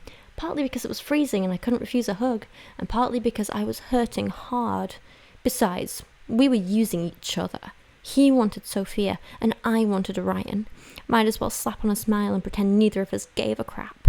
You should feel bad, but this response is just unhealthy from the both of you. Stop it. Then Diego kisses her, and she's like, oh my god, he does like me, me. But then Orion saw it happen, so she just pretends it didn't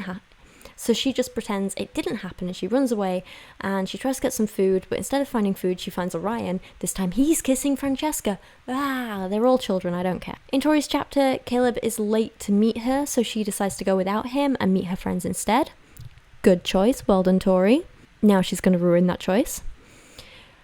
He gets grumpy with her when he finds out, and he doesn't even apologise for being late. Screw men like this, they are not worth your time.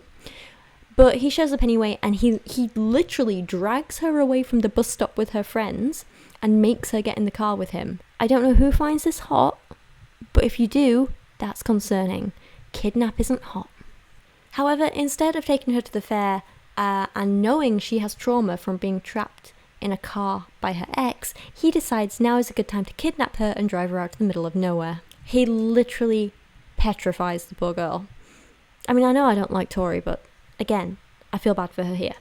His mouth was set in a thin line, and I shifted uncomfortably in my seat, looking around again. Everything beyond the window was pitch black, endless darkness filling the space around us. I had no idea where we were, and as he took a sharp turn, the lights of Tucana and the fairy fair behind us were stolen away. Where are you taking me? I asked, a frown pulling at my brow. Caleb didn't respond, but his hand shifted to the controls on the door. My window slid closed, and a heavy thunk sounded as the doors locked. I spun around in my chair as a spike of adrenaline kick-started my heart. My hand made it to the door handle, and I yanked on it automatically, rattling it as if it refused to respond to my attempts to open it. Weird sentence. Let me out of the car, I breathed. A shiver ran down my spine. Caleb ignored me, guiding the car back and forth around hairpin turns, which had my pulse hammering with panic. I snatched my atlas from my pocket, meaning to message someone or call someone, or Caleb snatched it out of my hands, flicking it off before throwing it over his shoulder where it fell into the small space behind his seat and out of sight.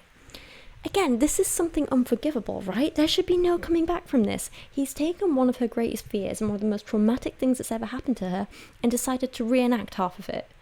He then uses the Pegasus rumours that she started to threaten to sexually assault her, including asking if she'll be his Pegasus to have sex with, and saying things like, He yanked me out of my chair with a surge of his vampire strength and pulled me over to straddle him. I gasped in surprise as he held me tightly, my heart thundering in fright, which I knew he could hear.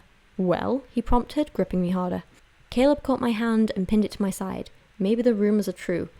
Maybe I want to whip you with a riding crop with my name printed on it and ride you around like my own personal pony.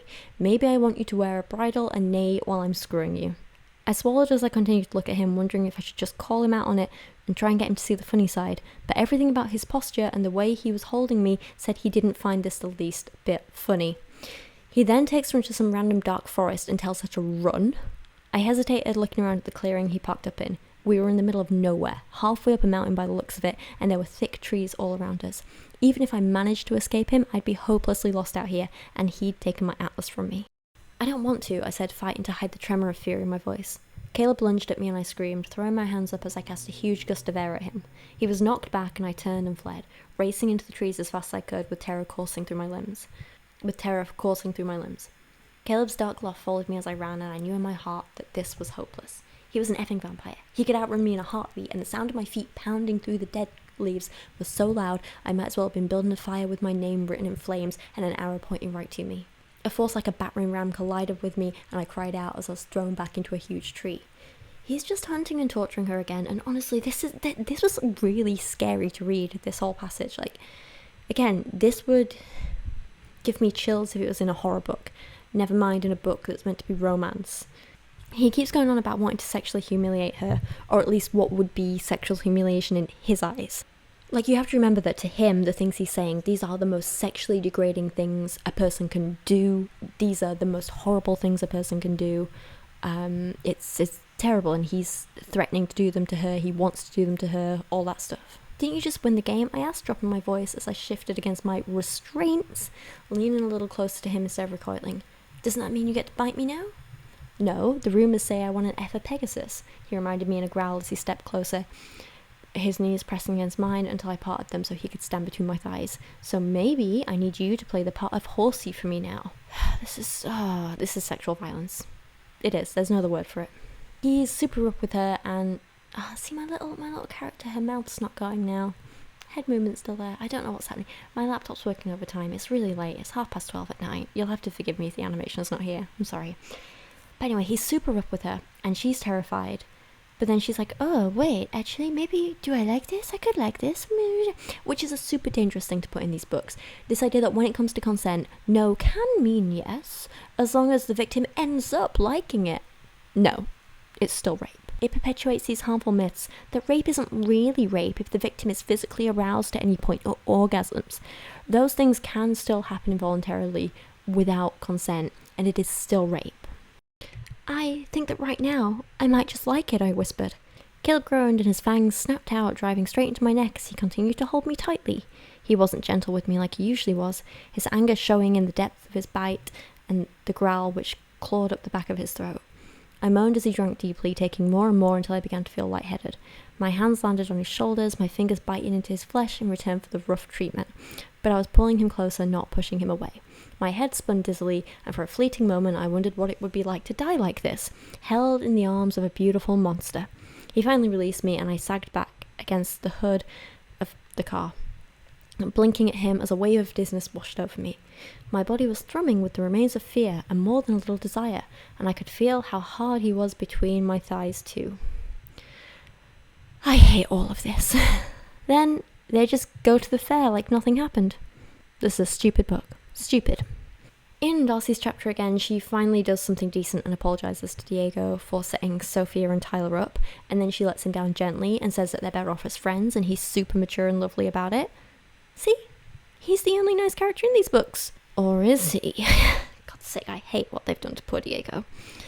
Basically, Sophia and Diego decide to go on the Ferris wheel together when Orion storms over and assaults Diego, throws him off the Ferris wheel and takes his place with neither Darcy nor Diego having a say in the matter. Orion moved his face into mine, his teeth barred. Words, my brain isn't working this late at night.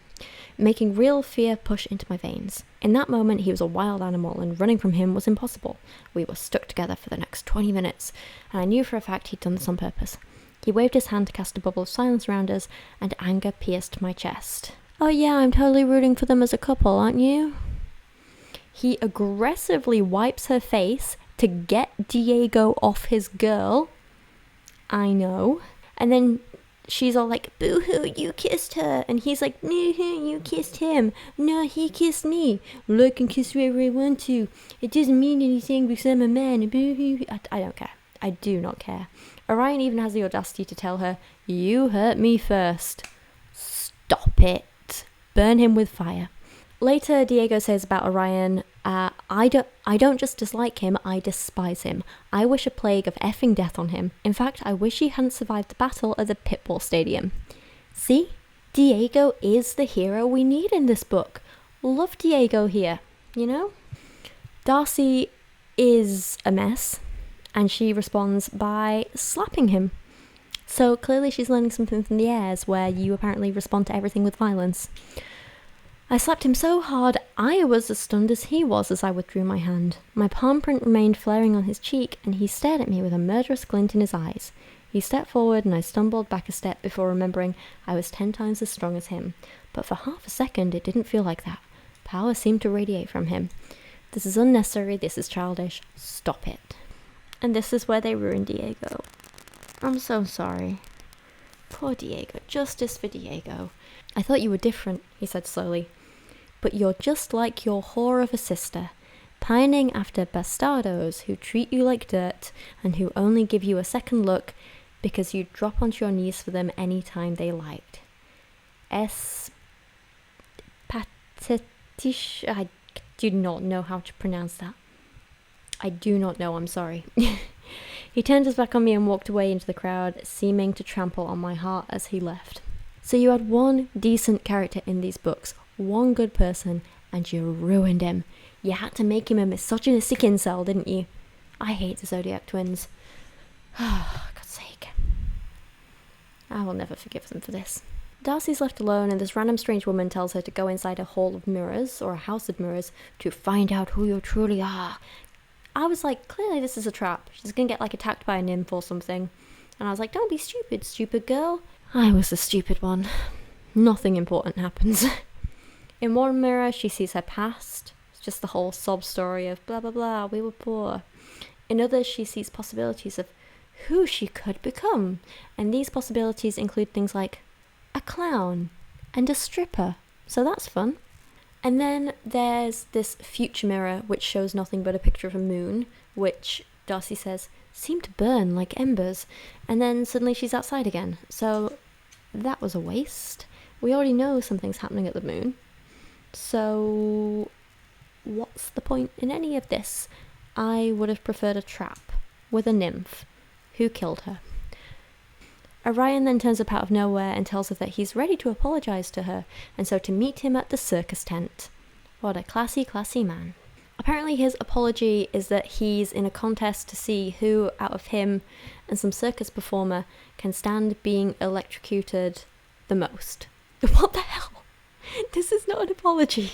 This is not how apologies work. Like, an actual apology shows that you understand what you did wrong, you show remorse, you say how you'll change in the future. Being electrocuted in some grand spectacle at a circus is not an apology. It is a distraction, you child. Somehow it works on her though, and she goes home with him, and because she's an idiot, they have car sex. Tori's chapter again. This book never ends. Why does this book never end? Caleb takes her to the other heirs, who all expect him to break up with her, but he's just like, I didn't, now she's here. And then Darius gets jealous. It's boring. Honestly, this whole last part is just a blur. I barely remember it, so the script is going to be new for me. It's just all very dull. Anyway, Caleb's like, besides, the reckoning's tomorrow and she probably won't even make it, which is ridiculous to think after she's literally passed all of her tests so far, coming in first in one of them, doing really well in the others, and she's shown herself to be insanely powerful. How can they even begin to think that the twins won't make it? Ridiculous. Then both Caleb and Darius get furious that Tori is simply talking to a man at a kissing booth at the fair, and they kick off like children. It's ridiculous. Like, now she can't even have a conversation with people. Tori and Caleb walk off together, and Caleb decides to do something nice for once, so he buys her some candy floss, and he gives the seller this big tip, and then he donates a crap ton of money to a charity that run an orphanage because she was an orphan. Woo! And he's like, I don't know, he's trying to impress her or something, but because Tori's toxic and poorly written as well, she turns around and Tori rolled her eyes. I like it when you don't try so hard. I don't need you to make grand gestures or buy me sweets. I'm not your girlfriend and I don't want to be. So why don't you just save the BS for a nice girl who needs hearts and flowers, because that's not me. I'm not impressed by crap like that. So mature. Good job. Shut up. They bump into Diego, who calls Tori a whore just like her sister. Why are they doing this to poor Diego? Why? Then we get like 6 pages of them just being at the fair, going through the House of Horrors. And then I think there's like a mistake or a typo in the book, because Tori's with Caleb. Caleb's name is Caleb Altair, right? But at the end of the like House of Horrors attraction, whatever you want, one of the employees calls him Mr. A. Crooks, which is Darius's name, and it's never acknowledged as a mistake, and Caleb answers to it and everything, so I'm pretty sure the Zodiac twins just mixed up their characters and got their names wrong. They're professional. Well done, girls. In Darcy's chapter, she gets more predatory and cringy texts from Orion, who tells her that if she passes the reckoning, he'll make it worth her while, and that she should #see him after class. I want to puke. Please stop it. She's still not told Tori about sleeping with Orion either, because she knows the relationship is wrong. And then it's the day of the final challenge for their reckoning. At this point in my notes, I was like, we only have 70 pages of this book left, and we haven't even got to the eclipse, which was meant to coincide with the reckoning. So I was like, I guess we're not getting that this book. But we do! It's just the pacing of everything is terrible, and there's no real payoff for anything, and I hate these books. I hate it. Tori and Darcy both scored a 9 out of 10 for their element trials. Cool, okay. And the principal says, no matter how high or low your numbers, you may still fail or pass the final assessment, depending on how well you do in this test, the reckoning. It'll judge how strong of will and heart you truly are, how much you deserve your place at this elite academy. You will each be given a final score, which will decide whether or not you stay on at Zodiac. If your total is less than 12, you will lose your place this very day. So, cool, okay. With a 9 out of 10, they only need 3 points. They don't really need to do a lot. The stakes are so low. We know they're going to pass already, right? Let's be honest. And then we get to the actual challenge, and Tori and Darcy have the same challenge, but we only see it from Darcy's perspective, and it's so pointless. I was like, where's the rest of it? When's the trial starting? Darcy's magically transported onto a street with a burning house and firefighters. Clearly this is some like back in time vision thing to where their human parents died, because remember, the Savage King and Queen knew there were threats against the twins, so they sent them to live with human parents and took the human parents' twins, and the human twins died, and then the Vega twins, there was a fire and their human parents died and they survived, and everyone died except them, basically, right? Whatever. Which is also another reason I think they're phoenixes. Anyway, Darcy's watching this scene, and a baby's cry has caught my ear, and then another, and my heart stumbled. Sir, a male voice drew my attention back to the house, and a fireman came marching out of the wreckage with a bundle of blankets in his arms. The twins survived. I pulled them out of the ashes. My heart pounded harder and harder as I finally understand why we hadn't died that night. We were impervious to fire. Impossible as it seemed, it was clear as day now. Really, you just realised that? Really, not back when you found out you were impervious. They don't think about anything. Why are they so dumb? Who writes characters this dumb and wants us to root for them, but never acknowledges that they're dumb? I can't. But there's a twist. As they're watching this scene, it turns out there was a fae watching them this night. Ooh, who is it? We don't know. They don't tell us. Basically, they shift through a bunch more memories. Foster carers who didn't want them, first days of school, and then Darcy says, "Stop it." Like I say to Kyra, "Stop it." And the visions stop, and then a mysterious star voice says, "Adversaries surround you, Gemini, but do you know which ones are your true enemies?" I mean, yeah, it's the people who are trying to rape and murder them, right? That's what I think anyway. And then And then we get the actual challenge bit, and it's just this, right? Couple of lines. Darkness breeds darkness, the star whispered as I continued to gaze at him, a thick shadow seeming to cling to his form. What does a fae do when their back is against a wall, Gemini? My tongue grew heavy as I mulled over the answer to that question. They fight, I breathed. And what does a fae do with their heart? I swallowed as Orion moved forward, reaching to me almost lovingly, but then a dagger appeared in his hand, the same one he'd had in the cave the other day. It's a vision of Orion, by the way. He took my arm, holding it above my wrist, and I winced, trying to pull free of him. They got it, I answered, dragging my hand away from him, and his form disintegrated, like grains of sand on the wind, leaving me in total darkness once more. And what will a fae do to claim their rightful place in Solaria? The answer slid onto my tongue as easily as breathing. It was instinct, something I'd known about fae this whole time, but had failed to truly acknowledge. It was why the heirs hurt us, why Orion helped them, why Lionel controlled them all. Anything. The darkness drew back like a tide, and the night sky shone down on me once again.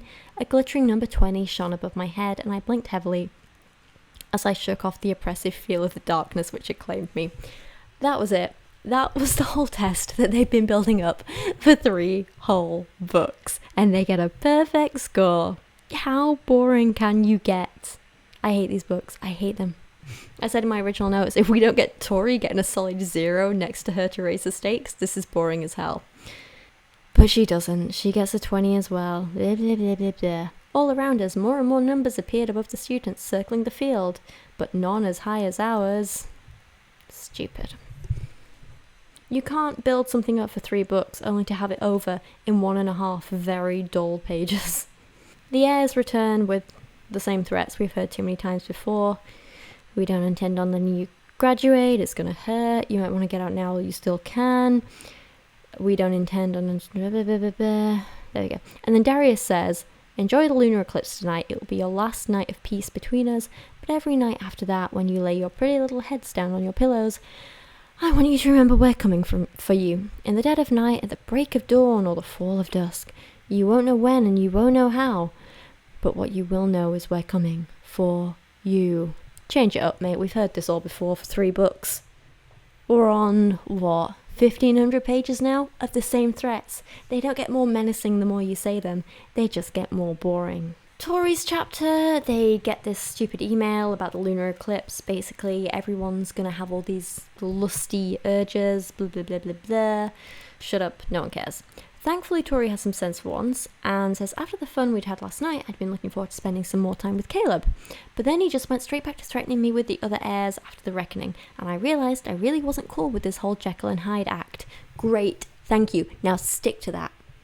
She won't. We know she won't. Then, because she's an idiot and Caleb isn't around, she starts flirting with Darius over text and sending him these half-naked photos of herself. Just stop it. He was also just threatening you a second ago. Like, just have a little bit of sanity for a second, yeah? Darcy turns up at Tori's room. Tori puts on a flowery dress. End of chapter. Pointless. Darius gets a chapter. It starts with him being rude to his ex, Marguerite. He's all like, your roots need dyeing. I don't even remember kissing you. I don't care. I really don't care. He's supposed to be meeting Orion, but Orion's running late. So he goes to Orion's house and sits around drinking beer while Orion's in the shower. Somehow Darius gets through 2 beers while Orion is showering. So either that man needs to cut down on his water usage, or Darius drinks far too much far too quickly. Or maybe both. When Orion finally gets out the shower, Darius tells him that his brother Xavier and his mum have gone for a little bit of a holiday in the Mortal Well. So Xavier is free from his father wanting to sacrifice him in some dark magic ritual. But and at this point I was like, this better not be the end of that plot, because if so, that is such a letdown with all that it's been built up to be. It both is and isn't a letdown. It's, you'll see where it goes. It's, Anyway, Orion has the very, very smart idea that on the one night that he knows he cannot control any sexual urge he has, he should go and party with a bunch of his teenage students, like a responsible teacher. Stop it. You just wouldn't. Any decent human wouldn't, anyway. Darius has also told Orion that he wants to sleep with Tori, like that wasn't obvious, but Orion has not mentioned that he is sleeping with Darcy because, it's illegal in every world. But he ends the chapter, Darius ends the chapter by saying, Roxy Vega, his name for Tori, I'm gonna make you mine. I don't get how you can literally have him saying, you won't know when, you won't know how, but what you will know is we're coming for you as a threat, and then 20 pages later him going, I'm gonna make you mine, and expect us to find that sexy. It's not sexy, it's terrifying.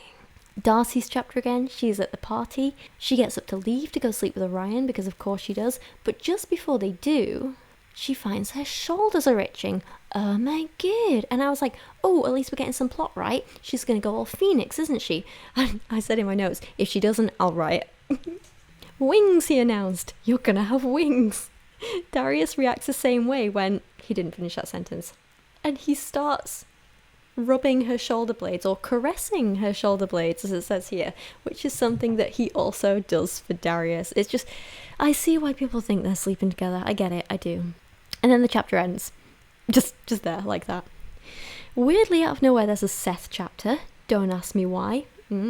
He's barely even relevant in this book, and he sucks, so I don't know why he's cropping up now. Who knows? It's even worse than you can think, though. Kylie tries to have sex with Seth and says that she loves him, and he's like, oh no, I'm going after Darcy, and he just ditches her half naked on a beach while calling her a bitch. He's a terrible man. And then he goes and gets stupidly drunk for whatever reason, and when he finally sees Darcy, she's obviously with Orion, so he tries to hit on her in front of him. She rejects him. Seth's all boo-hoo-hoo, and then the chapter, is supposed to end all ominously with him finding out that Darcy and Orion are sleeping together. And it's just such a stupid attempt at a reveal. It's because he assumes they're just together because Orion's feeding off her, but Seth comes to the realization of something kept circling in my mind, and I wasn't sure if it was induced by the rum or not. If he bit her, where was the blood? Oh, so that's it. They must be sleeping together, got it. Okay, Tori's chapter again. I promise we're nearly done. We're nearly done with this book and this video. We got this, guys. Come on. Right. Tori says her back is burning. Phoenix wings, right. So she wanders off. Darius finds her and is like, I've been watching you, which is creepy, right? But here we are. And they go off together, and just as they're about to do the sexy times, Darius's dad shows up, which is the last thing you want, right? Although, I don't know, people in this family kind of like watching each other, so who knows. As for Tori, chains of fire locked around me, and I stumbled forward as he yanked me into motion. I could hear Darius following, but I couldn't turn my head to look back at him. I stumbled around the rocks, and my heart fell still as panic consumed me whole. Darcy was locked in the grip of a huge man whose face was shrouded in folds of dark blue cloak. I couldn't hear a single sound she was making through the bubble of silencing magic that had clearly been cast around her, but I could see that she was screaming as she thrashed against her captor. Orion's there too. He's been captured. Darcy's all panicking and crying, and yeah.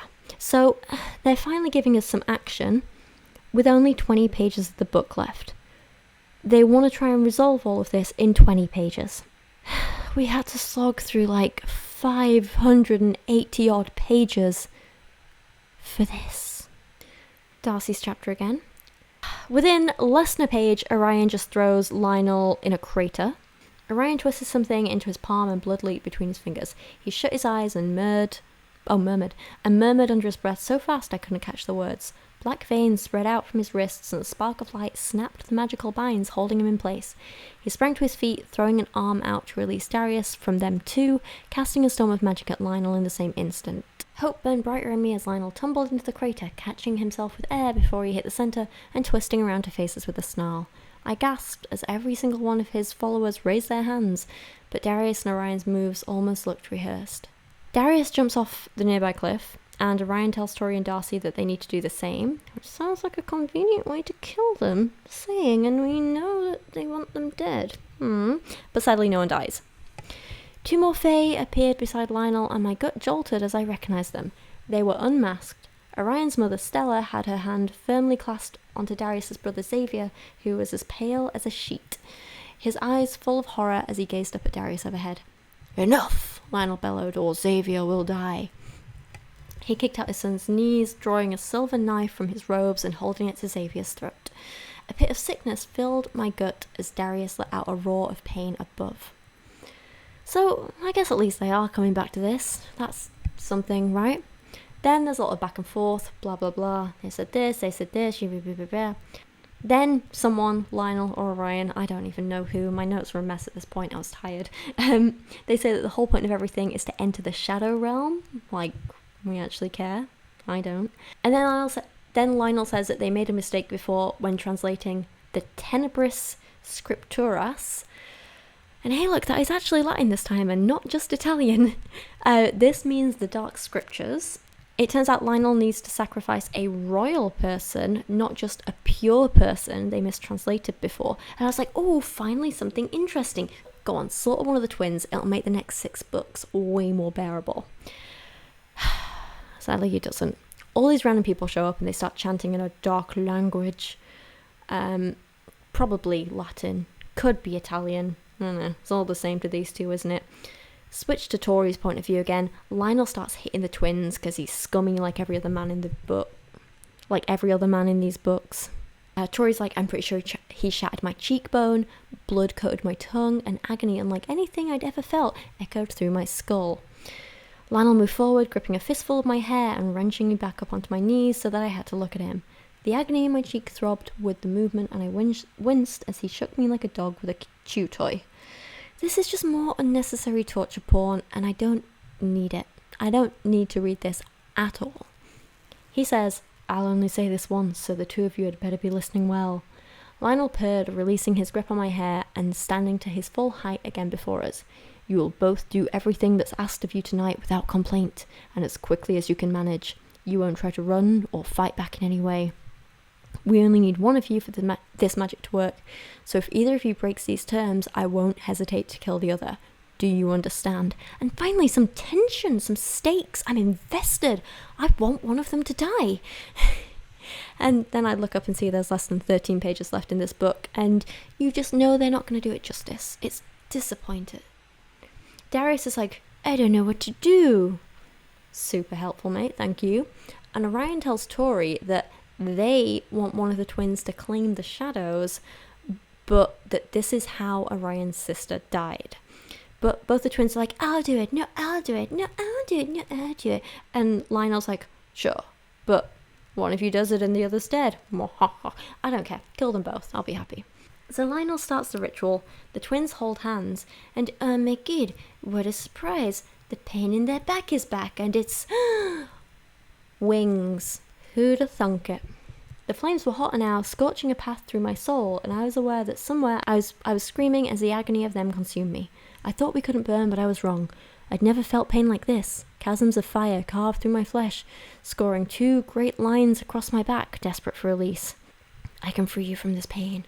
She was reaching for us in the dark, her eyes full of shadows and promises, but I couldn't reach for her. Darcy still held my hand, and I wouldn't let her go any more than she would release me. The flames were scalding, searing away my flesh, and blazing through me in a never-ending torrent of agony.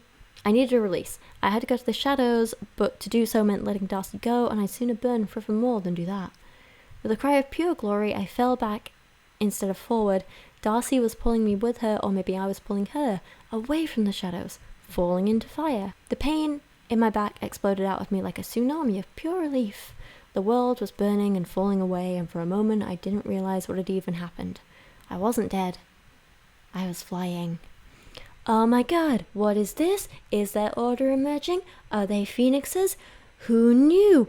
Who could tell? Who'd have ever guessed? Definitely not us from like a quarter of the way through the first book, right? And then, just in case you didn't get it before, we'd survived, and more than that, our orders had emerged, and we weren't dragons at all. For a moment I was at a loss as to what we were, but the knowledge came to me like it had been there all along. We'd been reborn from the flames, rising from the shadows like phoenixes, I said, staring at Darcy in complete and utter fascination. So just to give you a summary of what happened there, the power of their twinness and holding hands is what stopped one of them being killed and one of them doing something with the shadow. I don't know. They fall to the ground. Lionel strode towards us, his eyes alight with power and success. You were both a part of this, he said, his words for Darius and Orion. you hold the fifth element now too, so there's no one you can tell and no more chances for you to defy us. You are bound to us by the shadows, and they will never let you go." "What about them?" Darius asked, pointing at me and Darcy. Lionel's gaze swept over us. "They've done what we needed them to do. They were just the vessels to channel the shadows to us, and they even saved us the trouble of having to cover up their deaths. Take them back to the academy. We don't need them here anymore." Orion and Darius exchanged a dark look, but neither of them responded, seeming too defeated to even have words. So basically, all the men got this power of this shadow element, the fifth element. All the women got hurt, and as far as we know, didn't get the power. I don't know, we might do. We'll see what happens in the next book. Women suffer, men gain. Are we surprised at this point? It's just what these books are. Ugh. Lionel tries to cast a spell to make the twins forget about it all. It doesn't work. The book ends. I hate my life. And there we go. That is Zodiac Academy Book 3. This video nearly killed me. I'm exhausted. It's 1:30 in the morning. I'm going to go to bed now. Thank you for watching today. Thank you for dealing with the crappy little animations here at the end. Thank you for dealing with my tiredness. I am going to go to bed. Follow me on all the social media stuff if you want to. I'm mostly on Instagram, Rachel Oates, with an O, not a 0. Give me a like, give me a subscribe. Do whatever you want, really. I don't mind. I'm just tired. Hope you all have a lovely day. Thanks for watching. Appreciate you. And yeah, I'm done. Good night.